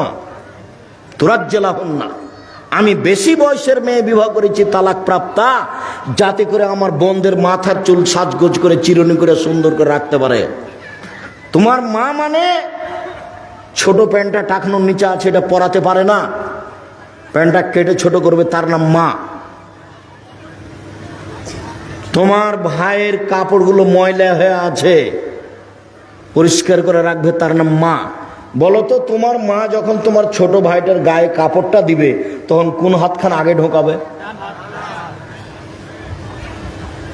শিষ্টাচার পরিপাটি করে রাখবে আমার বোনদেরকে। 4, তাকুমা আলাইহিন্না, আমার স্ত্রী যেন আমার বোনদেরকে পাহারা দিতে পারে, সেই জন্য তালাক প্রাপ্তা বেশি বয়সের মহিলা বিবাহ করেছি। হাদিস তো বুখারী মুসলিম। কি বিবেচনা করবেন? কি বিবেচনা আছে আপনার কাছে? 4টে জিনিস আছে যে মহিলার কাছে, সে হলো মা। আর যদি এরকম না থাকে তো মা না হলো হস্তিনী মা। ও হলো হস্তিনী মা। ও সংসার ধুয়ে ছেড়ে দিবে, হয় মানুষকে বিলিয়ে দিবে, না হলে বন্ধু বান্ধবকে দিয়ে দিবে, আর না হলে ভাই ভাতিজারাকে দিয়ে দিবে। সংসার কন্ট্রোল করতে পারবে না, ও হলো হস্তিনী মা। আপনাকে তখন হুঁশিয়ার সতর্ক হতে হবে, নইলে সংসার এমনি নষ্ট হয়ে যাবে। শুনুন, রাসূল সাল্লাল্লাহু আলাইহি ওয়াসাল্লাম বলেন, আত-তাহুরু মিফতাহুস সালাহ, ওযু হলো সালাতের চাবি। নামাজ জান্নাতের চাবি, এ হাদিস জাল। ওযু হলো সালাতের চাবি। এই ঘরটাতে তালা মারা আছে, ঢোকো তো দেখি। কি করতে হবে? ঢুকলে তালা খুলতে হবে। তো এখন সালাত যদি কবুল হয় তাহলে কি করতে হবে? ওযু করতে হবে, তাহলে সালাতের মধ্যে ঢোকা যাবে।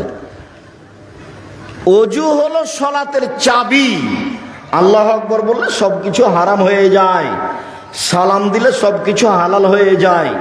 আল্লাহু আকবার বললে সবকিছু হারাম হয়ে যায়, সালাম দিলে সবকিছু হালাল হয়ে যায়।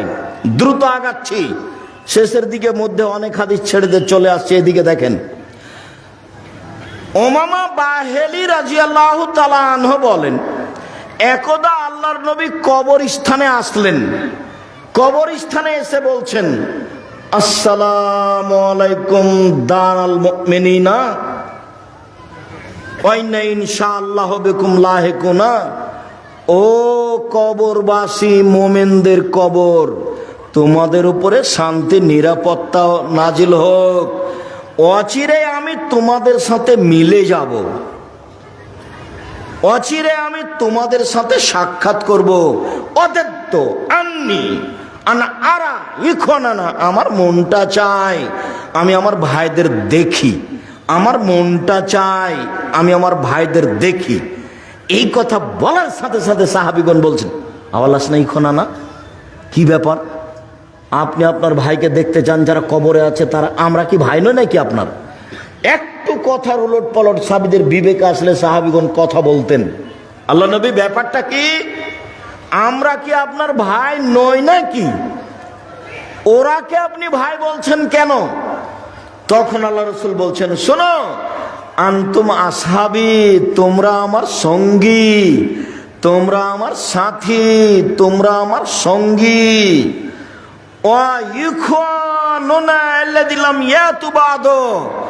আমার ভাই যারা এখন পর্যন্ত আসেনি, আমার ভাই ওরা যারা এখন পর্যন্ত আসেনি, আমার ভাই ওরা যারা এখনো দুনিয়ায় আসেনি, মানে আমরা। তখন একজন সাহাবী বলছেন, কাইফা তারিফু, আপনি আমাদের কিভাবে চিনবেন?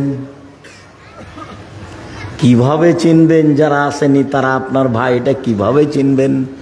তখন আল্লাহ রাসূল বলছেন, শোনো, তোমার মতামত কি? একটা লোকের যদি ঘোড়া থাকে, কপাল সাদা, হাঁটু সাদা, লাল, কপাল সাদা, হাঁটু সাদা, পা সাদা, হাজার হাজার একেবারে বিকট কালো উটের মাঝে, ঘোড়ার মাঝে সব ঘোড়াগুলি কালো, আর একটা আছে সাদা লাল, মালিককে এটা চিনতে পারবে? জি হ্যাঁ, চিনতে পারবে, খুব চিনতে পারবে। শোনো, ইন্না উম্মতি আতুনা ইয়াউমাল কিয়ামা বিআসারিস সুজুদে গুরান মুহাজ্জালিনা, আমার উম্মত বিচার মাঠে আসবে যখন, তখন ওযুর জায়গাগুলি চকমক চকমক করবে, আমি দেখে চিনে নিব। আমার উম্মত যখন বিচারের মাঠে আসবে তখন তাদের ওযুর জায়গাগুলি চকমক চকমক করবে, আমি দেখে চিনে নিব। অলাইসা আহাদুন, পৃথিবীতে আর কারো এমন হবে না, মানে অতীতে যত নবী গেছেন কারো উম্মত এরকম হবে না। ওযুর চিহ্ন। সুবহানাল্লাহ। বারা ইবনে আযিব রাদিয়াল্লাহু তাআলা আনহু বলেন, রাসূল সাল্লাল্লাহু আলাইহি সাল্লাম একদা বললেন, শোনো, আনা আউয়ালু মা ইউজানা লিসসুজুদে, আমি প্রথম ব্যক্তি যাকে বিচারের মাঠে সিজদা করতে বলা হবে। আনা আউয়ালু মাই ইউমারা ইয়ারফারাসাহু, আমি প্রথম ব্যক্তি যাকে সিজদা থেকে মাথা উঠাতে বলা হবে। আমি যখন সিজদায় পড়ে যাব বিচারের মাঠে, আমি প্রথম ব্যক্তি, তখন আল্লাহ আমাকে বলবেন মাথা উঠান, যাহাই বলিবেন তাহাই শুনিব, যাহাই বলিবেন তাহাই শুনিব, যা চাইবেন তাই দিব, যে কথা বলবেন সেটা গ্রহণ করব। মাথা উঠান, মাথা উঠিয়ে আমি দেখব আমার উম্মাতকে চিনে নিব। সামনে যেমন চিনব, ডানে তেমন চিনব, বামে তেমন চিনব, পিছনে তেমন চিনব। সাহাবী বললেন, কাইফা তারিফ, কিভাবে চিনবেন? মিন উম্মাতে নূহ ইলা উম্মাতে, নূহ আলাইহিস সালাম থেকে নিয়ে এখন পর্যন্ত কত মানুষ এসেছে, কত মানুষ আছে, কত মানুষ আসবে, আপনি কিভাবে চিনবেন? তখন তিনি বললেন, ইন্না উম্মতি ইয়াতুনা ইয়াউমাল কিয়ামা গুরান মুহাজ্জালিনা মিন আসারিল উজুয়ে, বিচারের মাঠে আমার উম্মত আসবে অজুর জায়গাগুলি চকমকে অবস্থায়। এক, দুই, ওয়া ইউতা উম্মতি আমালাহুম বিল আইমান, আমার উম্মতকে ডান হাতে খাতা দেওয়া হবে, দেখে চিনে নিব, এমনটা কারো হবে না।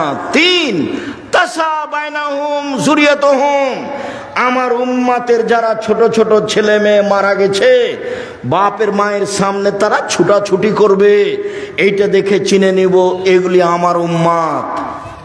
এক, অজুর চিহ্ন দেখে। দুই, ডান হাতে আমল নামা দেখে। তিন, আমার উম্মতের ছেলে মেয়েরা যেগুলো ছোট অবস্থায় মারা গেছে, ওরা তাদের সামনে ছুটাছুটি করবে, এইটা দেখে আমি চিনে নিব এগুলি আমার উম্মত। এই জন্য ছেলে মেয়ে বেশি নিতে হবে। ছেলে মেয়ে কম নিলে ইহকালে লস, ছেলে মেয়ে কম নিলে পরকালে লস। ছেলে মেয়ে কম নিলে ইহকালে লস, মানে একটাই ছেলে তো একটা টাকা ইনকাম করবে। আর ছেলে যদি 5টা হয়, একটা লন্ডনে, একটা আমেরিকা, একটা ঢাকা, একটা চট্টগ্রামে, তো চট্টগ্রামের বলছে আম্মা আপনি এখানে চলে আসেন, আম্মা আপনি এখানে আসেন, তো ঢাকা বলছে ওখানে যাবে কেন রে, ঢাকা আসবে আমার কাছে থাকবে। তো লন্ডনওয়ালা বলছে তোরা কি পেয়েছিস, আম্মা আমার কাছে আসবে। তার সম্মান দেখছেন? আর একটা ছেলে দুনিয়ার শয়তান, বলছে মাকে বলছে তুই বের হয়ে যা, তোকে বাড়িতে রাখবো না। ছেলে বলছে। ছেলে মেয়ে বেশি হলে পরকালে লাভ। কিভাবে? যেগুলো ছেলে মেয়ে মারা গেছে সেগুলো আপনার আগে থাকবে। এক।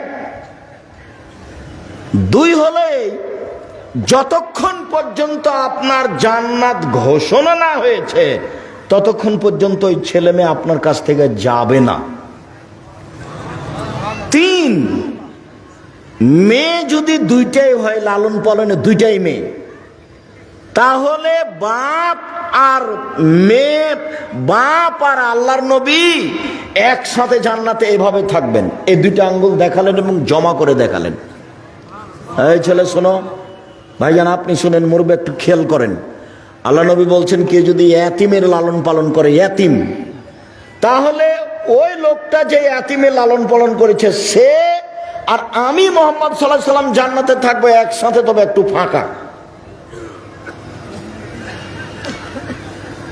আর কেউ যদি দুইটা মেয়ের লালন পালন করে বিবাহ শাদী দিয়ে দেয়, সেই বাপ আর আমি জান্নাতে থাকবো একসাথে।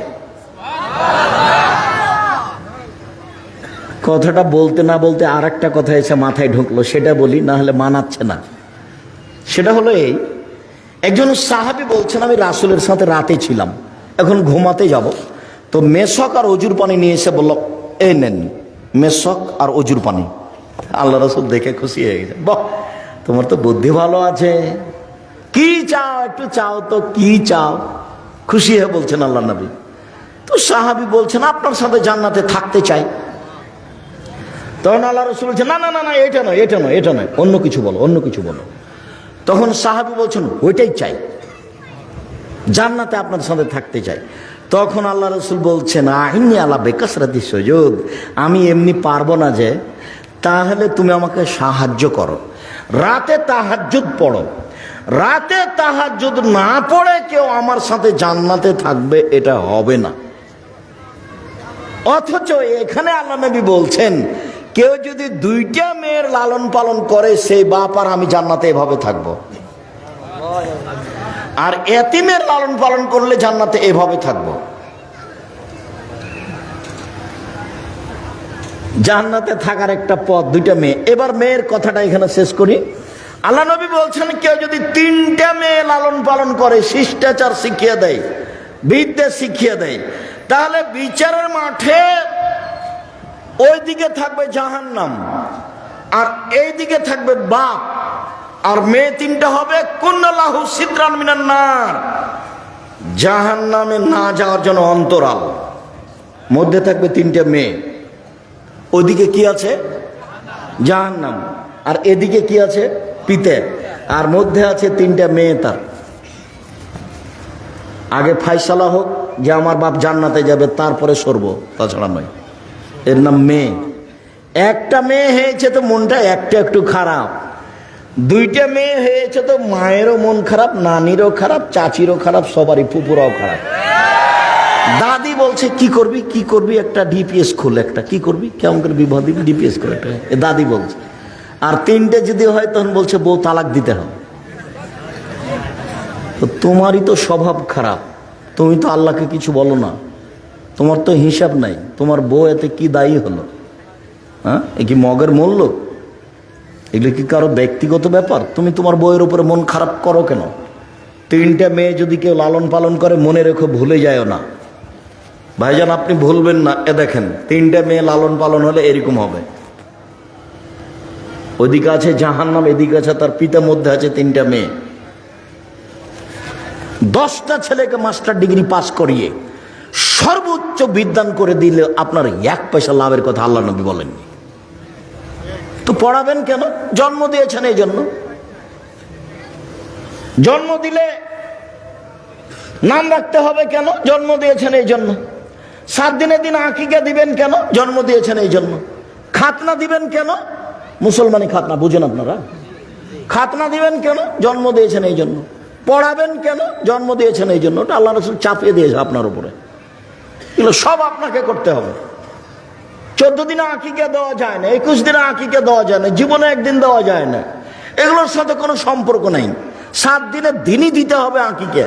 ছাগল আধা মরা হোক না হয় কান কাটা হোক, খালি জানটা থাকলেই হবে। আর যখন কুরবানি, তখন তরু তাজা, শিং আছে কিনা, দাঁত আছে কিনা, মোটা তাজা কিনা, দেখতে সুন্দর কিনা, ওটাই ছিল নেকির ব্যাপার। এটা হলো যে বাপের জিম্মেদারি, ওটা ছিল নেকির ব্যাপার। টাকা থাকলে করবে, আর এটা টাকা না থাকলে যদি ভিক্ষা করে খায় তবুও করতে হবে। আকিকা বাপকে ভিক্ষা করে খেলো দিতে হবে, বুঝেননি কথা? এটা বাপের জিম্মেদারি। সারাদিন ভিক্ষা করবে, ভিক্ষা করে 5-7 টা 1000 টাকা করে, না হলে কারো কাছে কর্জ নিয়ে বাজারে গিয়ে একটা কানা ছাগল কিনবে, কানা ন্যাংড়া, না হলে একটা ভেড়া, ভেড়া বুঝেন আপনারা? ভেড়া কিনবেন। 7 দিনের দিন বাপকে আকিকা দিতেই হবে, যে কোনো মূল্যে দিতে হবে। 7 দিনের দিন বাচ্চার মাথা নেড়ে করতে হবে, ডাক্তার যা বলেছে বলেছে। 7 দিনের দিন বাচ্চার নাম রাখতে হবে, চুল সম পরিমাণ হিসাব করে রূপা ফকির মিসকিনকে রূপা মূল্য টাকা দান করে দিতে হবে। 7 দিনের দিন আকিকা দিতে হবে। দিন শুরু হয় সূর্য ডুবলেই পরের দিন, সূর্য যতক্ষণ ডুবেনি ততক্ষণ আগের দিন। আরে আজ হলো কি বার? শনিবার। তা আগামীকাল কি? রবিবার। তো রবিবার শুরু হয়েছে কখন থেকে বলেন তো? সূর্য ডোবার পর থেকে, আরবি এটা হিসাব। তো এখন রাতে যদি বাচ্চা জন্ম নেয় তো রবিবার, সন্ধ্যায় জন্ম নেয় তো রবিবার, 12টায় জন্ম নেয় তো রবিবার, সারাদিন রবিবারে, সারাদিন রবিবার। আবার সূর্য ডুবে যদি বাচ্চা জন্ম নেয় সোমবার। এ হলো 7 দিনের দিন। ভিক্ষা করে নিয়ে এসে আকিকা দিতে হবে, দিতেই হবে। চাঁপাইনবাবগঞ্জের ভাষা তো ও তো দিবে, ওর বাপকে দিতে হবে, জরুরি বিধান। ভিক্ষা করে নিচে নিতে, কর্জ করে দিবে। এখনই ছেলের হাত ভেঙে গেলে 10,000 টাকা জমা করবে, মেডিকেলে যাবে। কিন্তু আকিকার ব্যাপারে তেমন হিসাব নেই। কে বলেছে 14 দিনে করলে হয়, একদিন করলে করবো, আচ্ছা থাক করব। এখন বয়স 40, এখনো হয়নি, কি হবে? ধর্ম এরকম নয়। তাহলে আকিকা ভিন্ন জিনিস, কুরবানি ভিন্ন জিনিস। মনে থাকবে না মনে হয় আপনাদের? কুরবানি ভিন্ন জিনিস, আকিকা হলো ভিন্ন জিনিস। কুরবানি মানে আরে চোখটা দেখো, কান দেখো, সিংটা দেখো, দাঁত হয়েছে কিনা দেখো, মোটা তাজা হয়েছে কিনা দেখো, খুঁটটা দেখো ভেঙে আছে নাকি, নড়ে আছে নাকি, সব একবারে ঝকঝকে হতে হবে, তাহলে সেটা হলো কুরবানি। বলছিলাম সম্মানিত দিনী ভাই বোন, আল্লাহর নবী বলেন অজু করার পরে কেউ যদি সুন্দর করে অজু করে, অজু করার পরে যদি বলে আশহাদু আল্লা ইলাহা ইল্লাল্লাহু ওয়াহদাহু লা শারীকা লাহু ওয়া আশহাদু আন্না মুহাম্মাদান আবদুহু ওয়া রাসূলুহু, তাহলে তার জন্য জান্নাতের সব দরজা খুলে দেওয়া হয়েছে। যেটা ইচ্ছা সেটা দিয়ে ঢুকবে।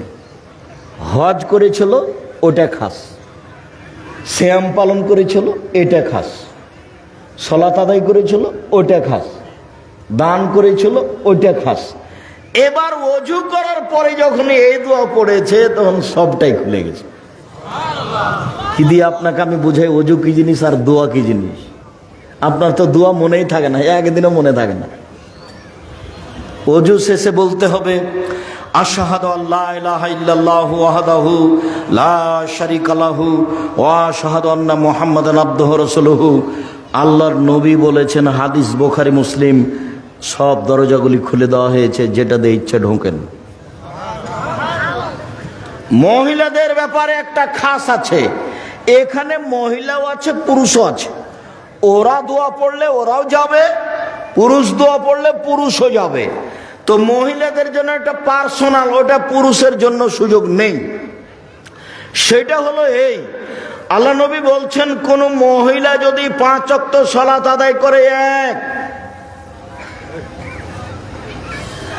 রমজান মাসে সিয়াম পালন করে, 2 স্বামীকে মেনে চলে, 3 তিতা লাগলেও মিঠা লাগলেও, 4 যদি জেনায় লিপ্ত না হয়, তাহলে সব দরজা খুলে দেওয়া হয়েছে, যেটা দিয়ে ইচ্ছে যাবে। মহিলাদের জন্য এই সুযোগ আছে, পুরুষের জন্য এটা নয়।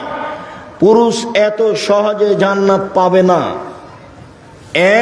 1 5 ওয়াক্ত সালাত, 2 রমজান মাসের সিয়াম রোজা, 3 স্বামীকে মেনে চলা, প্রতিবাদ না করলেই স্বামীকে মানা যাবে, অভিমান না করলেই স্বামীকে মানা যাবে। অভিমানী নেই। কাপড় মোটা হোক চিকন হোক, কাপড়টা একটু হাত দিয়ে দেখবো না কত সুন্দর, দেখো তো কাপড়টা, আরে তুমি যেটা নিয়ে এসছো সেটা আলহামদুলিল্লাহ, কি দেখবো, তোমার ভালো আমার ভালো, সেটা চিকন হোক আর মোটা হোক তাতে আসে যায় না। তো শয়তান কি এখন ঢুকতে পাবে? হাত দিয়ে দেখবো না, তোমার পছন্দ আমার পছন্দ, আমি তোমাকে দিয়ে দেখি। তুমি যেটা আমার জন্য আনো সেটা আমি আগে কার চোখ দিয়ে দেখি? তোমার চোখ দিয়ে দেখি। আমি আমার চোখে দেখে আপত্তি আনতে রাজি নই। লবণ ভাতি আমার যথেষ্ট। সারাদিন কাজ করবেন দিনমজুর হিসেবে, বিকেলে এসে টাকা দিবেন, আমি ওটা নিয়ে হিসাব করে খাবো। 1 কেজি বেগুন কিনবো, 4টা রান্না করবো, 1টা রেখে দেবো।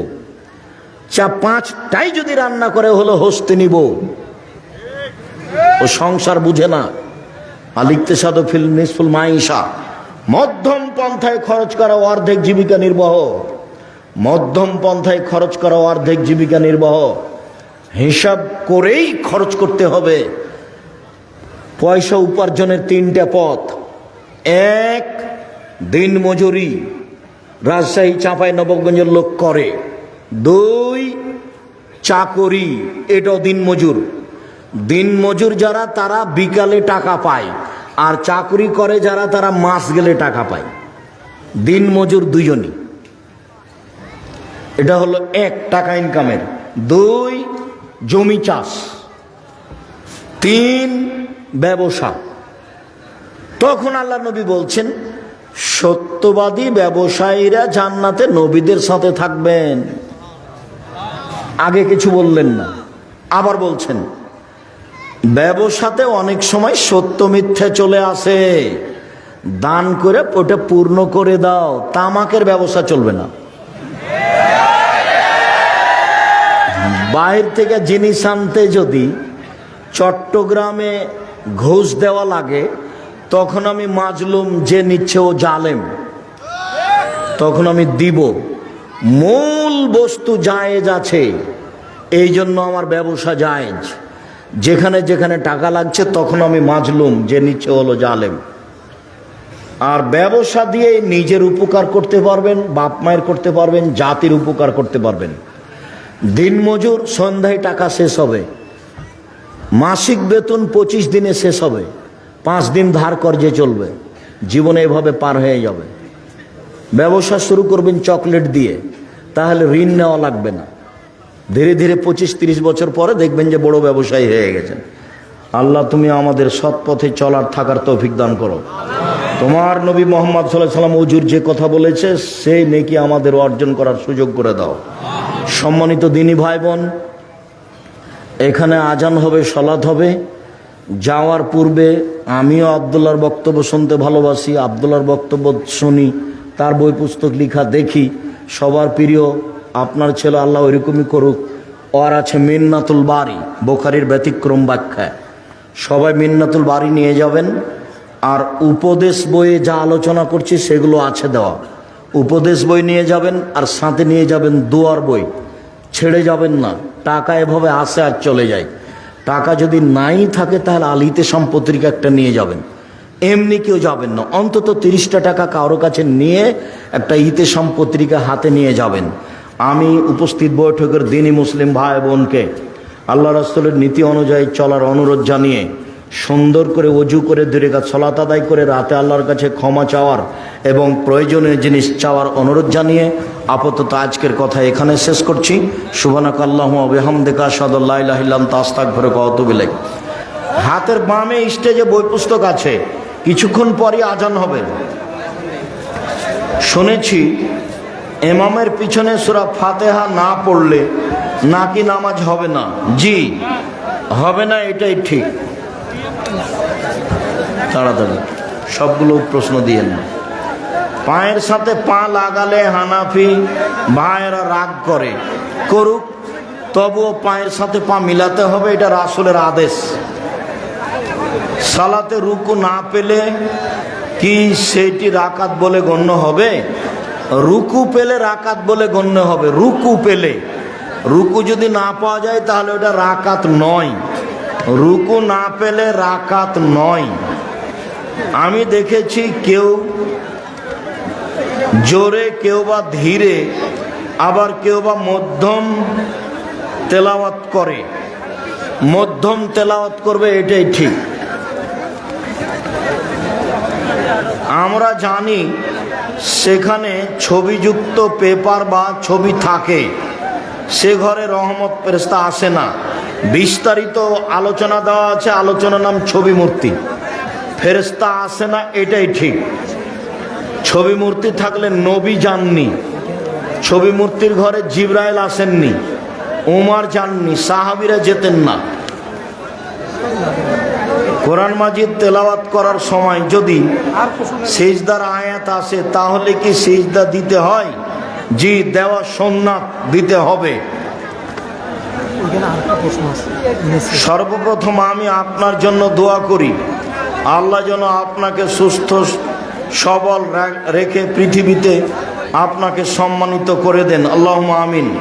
এবং পরকালে আল্লাহ যাদেরকে সম্মানিত করেছেন এবং তাদের সাথে সম্মানিত করে দেন, আল্লাহুম্মা আমিন। ফরজ নামাজের পর কি রাসূল সাল্লাল্লাহু আলাইহি সাল্লাম জিকির করেছেন যে সুবহানাল্লাহ 10 বার, আলহামদুলিল্লাহ 10 বার? জি। 33, 30, 33, 33, 34 আছে, 10 বারও আছে। আমার পিতা আমার বাপের যৌতুক শোধ করতে চায়, কিন্তু আমার নানা নানি বেঁচে নেই, দ্বিতীয় বউ বেঁচে আছে।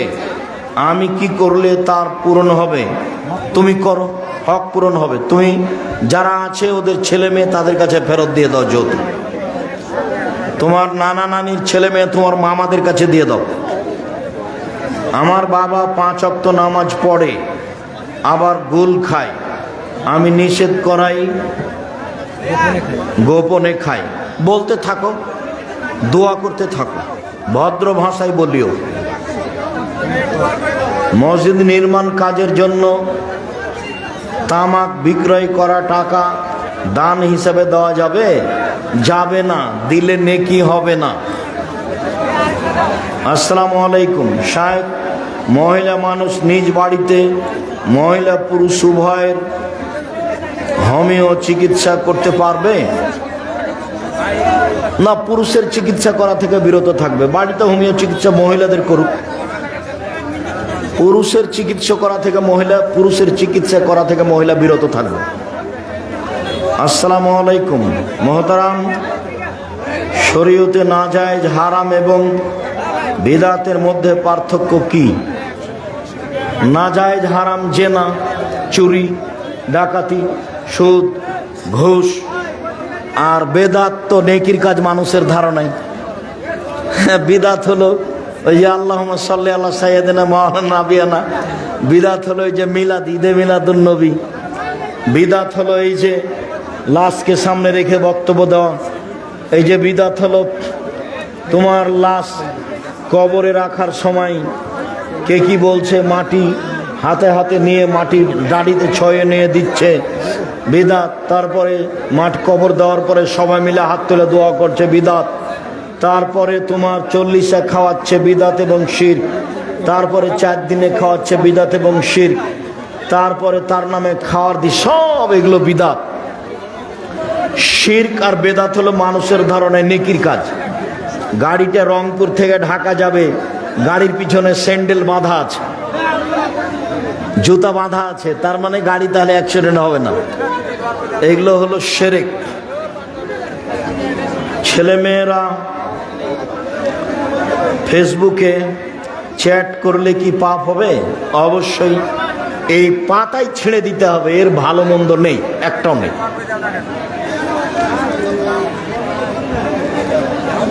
আসসালামু আলাইকুম, আপনি কেমন আছেন? আপনি আমার জন্য দোয়া করবেন।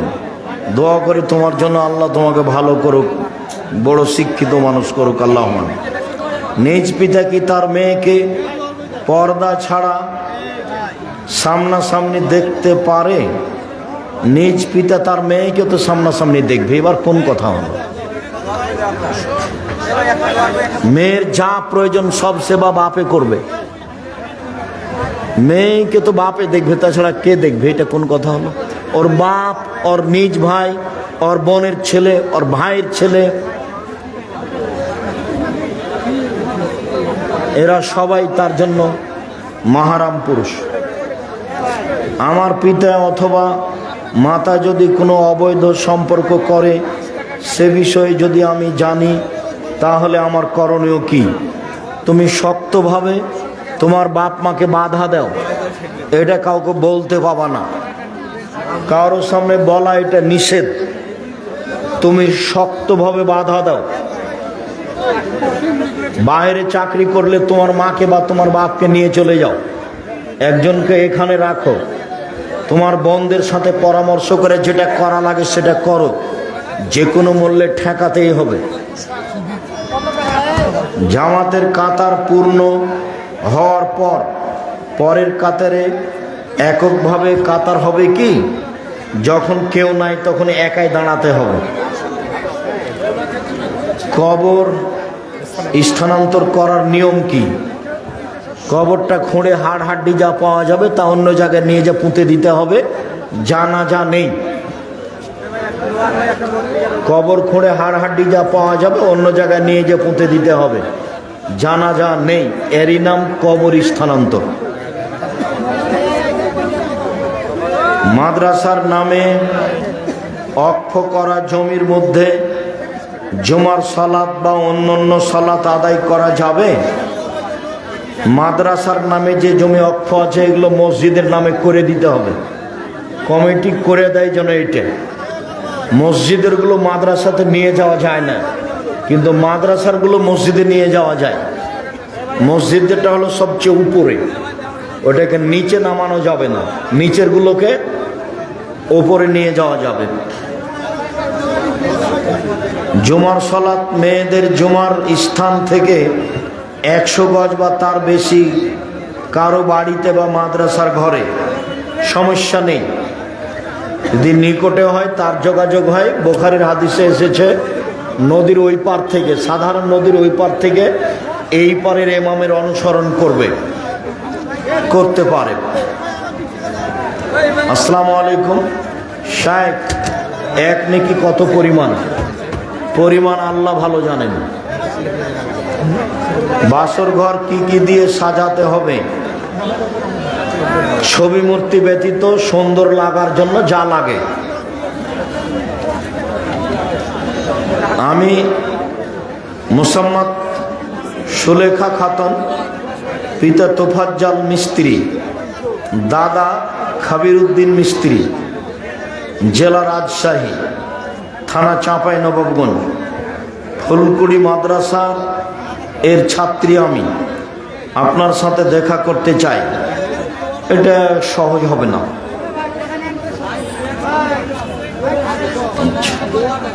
এটা আমার হাতে দিন। এটা এখানে সহজ নয়। কোন ক্ষেত্রে হাত তুলে মোনাজাত করা যাবে। কোন ক্ষেত্রে? দুয়ার বয়ে 16টা স্থান দেওয়া আছে, একটু দেখে নাও। তোমার জন্যই লিখেছিলাম। তুমি যদি সামান্য পয়সা দিয়ে না কিনো তো আমি দুঃখিত। সারা পৃথিবীর বাঙালি ওই পড়বে, এটা আমার আন্তরিক দাবি। আল ইতিসাম পত্রিকায় আমি লক্ষ টাকা খরচ করি। 12 জন খালি মুফতি আছে, 16-18 জন লেখক আছে, 15-20 জন কর্মচারী আছে, ছাপানোর জন্য প্রেস আছে, কত খরচ আছে। আমি বললাম, আপনি চলে গেলেন, তাহলে কি হলো? 35টা হাত তুলে দোয়া দেওয়া আছে সিরিয়াল, 16টা স্থান উল্লেখ করা আছে, ওগুলো কমাতে হবে, সবটা দিয়েন না। শায়েখ, আমি কাজ করে খেতে পারি। আমি বিয়ে করতে চাচ্ছি, কিন্তু আমার ঘর আছে, বাড়ি নেই।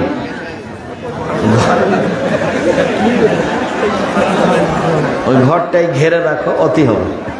বিবাহ করলে আল্লাহ বরকত দিবে। আল্লাহ বলছেন, নবী বলছেন। বিবাহ করলে আল্লাহ বরকত দিবেন, আল্লাহ বলছেন, নবীও বলছেন। অনেক নাম রাখা যাবে না। আশিক না, ভালো না।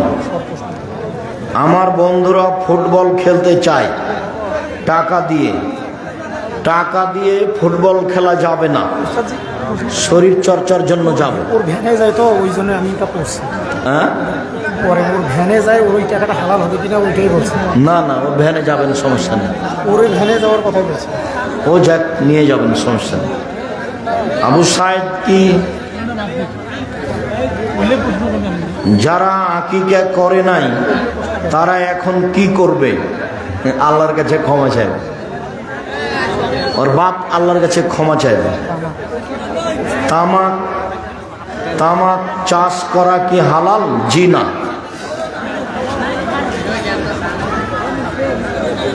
আসসালামু আলাইকুম। আমার প্রশ্ন হচ্ছে, আমি একজন স্কুল ছাত্র। আমি দিনের পথে আসতে চাই, উপকরণগুলো জানতে চাই। দিন ধর্মীয় বইগুলো চর্চা করো, আমাদের সাথে যোগাযোগ রাখো, আমাদের লেখা বইগুলি পড়ো, আমাদের সাথে যোগাযোগ রাখো। কিভাবে তোমার উপকার করা যায়, কোনো পথ থাকলে সেটা আমরা বলবো ইনশাআল্লাহ। হুজুর, সালাম নেবেন। মুসলমান কোরআন শিখে না, নামাজ পড়ে নামাজ সহি হবে? যে কোনো মূল্যে নামাজ পড়তেই হবে, কিছু না জানলেও পড়তে হবে। শুধু আলহামদুলিল্লাহ বলবে, তবুও পড়তে হবে। আমাদের জামাতের ইমাম গোল খায়, তবু কি নামাজ হবে? ইমামের নামাজ হবে না, আপনাদের হবে। প্রমাণে হাদিস বুখারী মুসলিম আছে। দাড়ি সাইজ করা যাবে কি? যাবে না, চেঁচে ফেলা যাবে না, কাটা যাবে না। ওয়াজ মাহফিলে কি রাজনৈতিক কথাবার্তা বলা যাবে কি? না বলাই ভালো। কোরআন হাদিসের কথা বলতে হবে। ওই নির্বাচন পদ্ধতি হলো ইলেকশন, আর বুখারী মুসলিমের হাদিস যেটা সেটা হলো সিলেকশন। 5 জন হুঁশিয়ার লোক মিলে নেতা নির্বাচন করবে, তার নাম হলো সিলেকশন। আর ইলেকশনে যদি নেতা নির্বাচন হয় তাহলে মুচিও নেতা হতে পাবে। স্বামী এবং স্ত্রী একসাথে তাহাজ্জুদ নামাজ আদায় করা যাবে কি? যাবে। স্বামী আগে দাঁড়াবে, স্ত্রী পিছে দাঁড়াবে, পাশাপাশি দাঁড়াতে পাবে না। শেষ করতে হবে। রমজান মাস ইমাম এরা বলে যে রোজা থাকলে পূর্বের সকল গুনাহ মাফ হয়। যদি লোকটা পৃথিবীর সকল গুনাহ করে তাহলেও কি তার পূর্বের সকল গুনাহ মাফ হবে? তখন হাদিসে এসেছে বড় পাপ ব্যতীত। বড় পাপ জেনা, চুরি, সুদ, ঘুষ, ওর জন্য বলতে হবে আস্তাগফিরুল্লাহ ওয়া আতুবু ইলাইহি নিয়মিত, তাহলে আল্লাহ মাফ করে দিবেন। আল্লাহ যখন বললেন মুসাকে, মুসা ফেরাউনের কাছে যাও, সীমা লঙ্ঘন করেছে, তখন মুসা বললেন আমি ভালো কথা বলতে পারি না, আমার একটা অপরাধের অভিযোগ আছে ফেরাউনের কাছে। আমি এক থাপ্পড়ে একটা লোককে মেরেছিলাম, ও আমাকে হত্যা করবে। সমস্যা 1, আমাকে হত্যা করবে। সমস্যা 2, ভালো করে কথা বলতে পারি না। সমস্যা 3, আমার ভয় হয়। তখন আল্লাহ বললেন তুমি যাও, আমি তোমার সাথে আছি। এই যে বললেন আমি তোমার সাথে আছি। যেদিন মুসা আলাইহিস সালাম সাগরে আটকা পড়বেন সেদিন আবার মুসা বলবেন আল্লাহ আমার সাথে আছে। তো এখন আল্লাহ বললেন আমি তোমার সাথে আছি। তো মুসা এসে ফেরাউনকে বললেন যে তুমি সীমা লঙ্ঘন করেছো, তুমি বনী ইসরাইলকে ছেড়ে দাও। তখন ফেরাউন বলছে অবাক, তোমাকে কি শিশুকালে আমি লালন পালন করিনি? তুমি কি বহু বছর আমার মাঝে থাকোনি? তুমি তোমার কর্ম করেছো যা করেছো, তুমি এক থাপ্পড়ে মানুষ মেরেছো, তুমি বড় অকৃতজ্ঞ। আবার শোনেন, ফেরাউন বলছে তোমাকে কি শিশুকালে আমি লালন পালন করিনি? কে বলছে কাকে? ফেরাউন বলছে মুসাকে।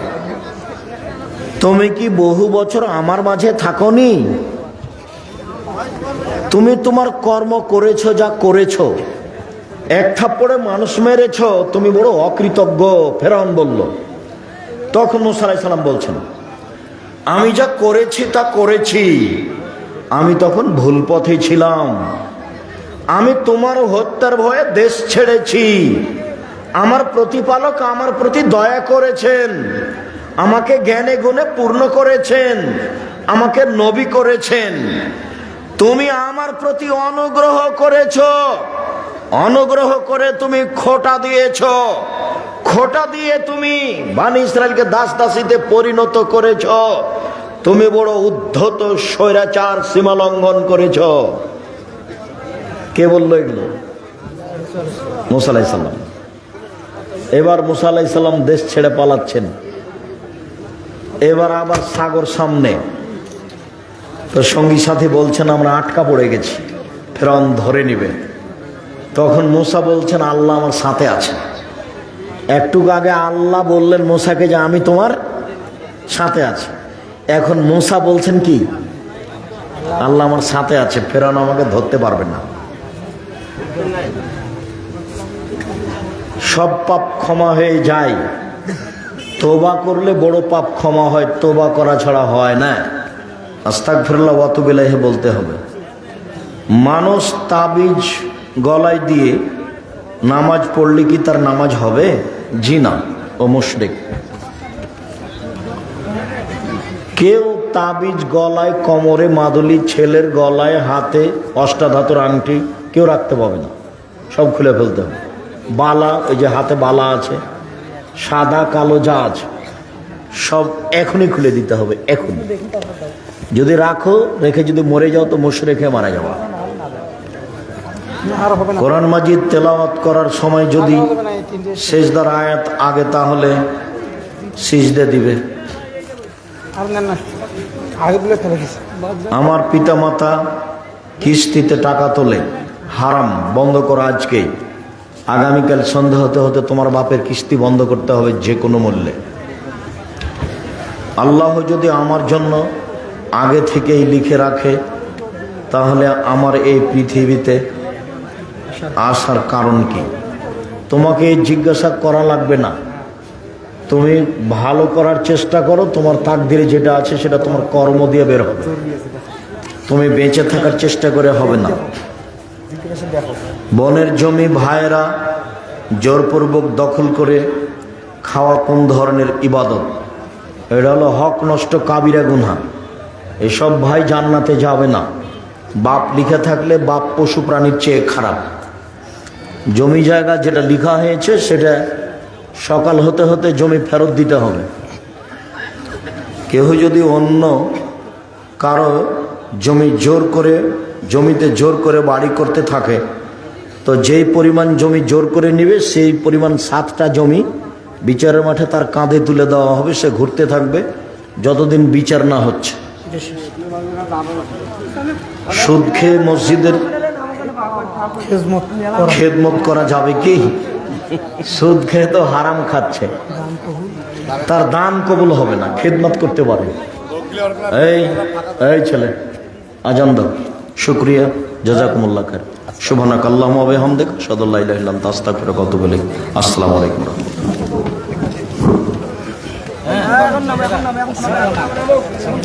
রাহমাতুল্লাহ।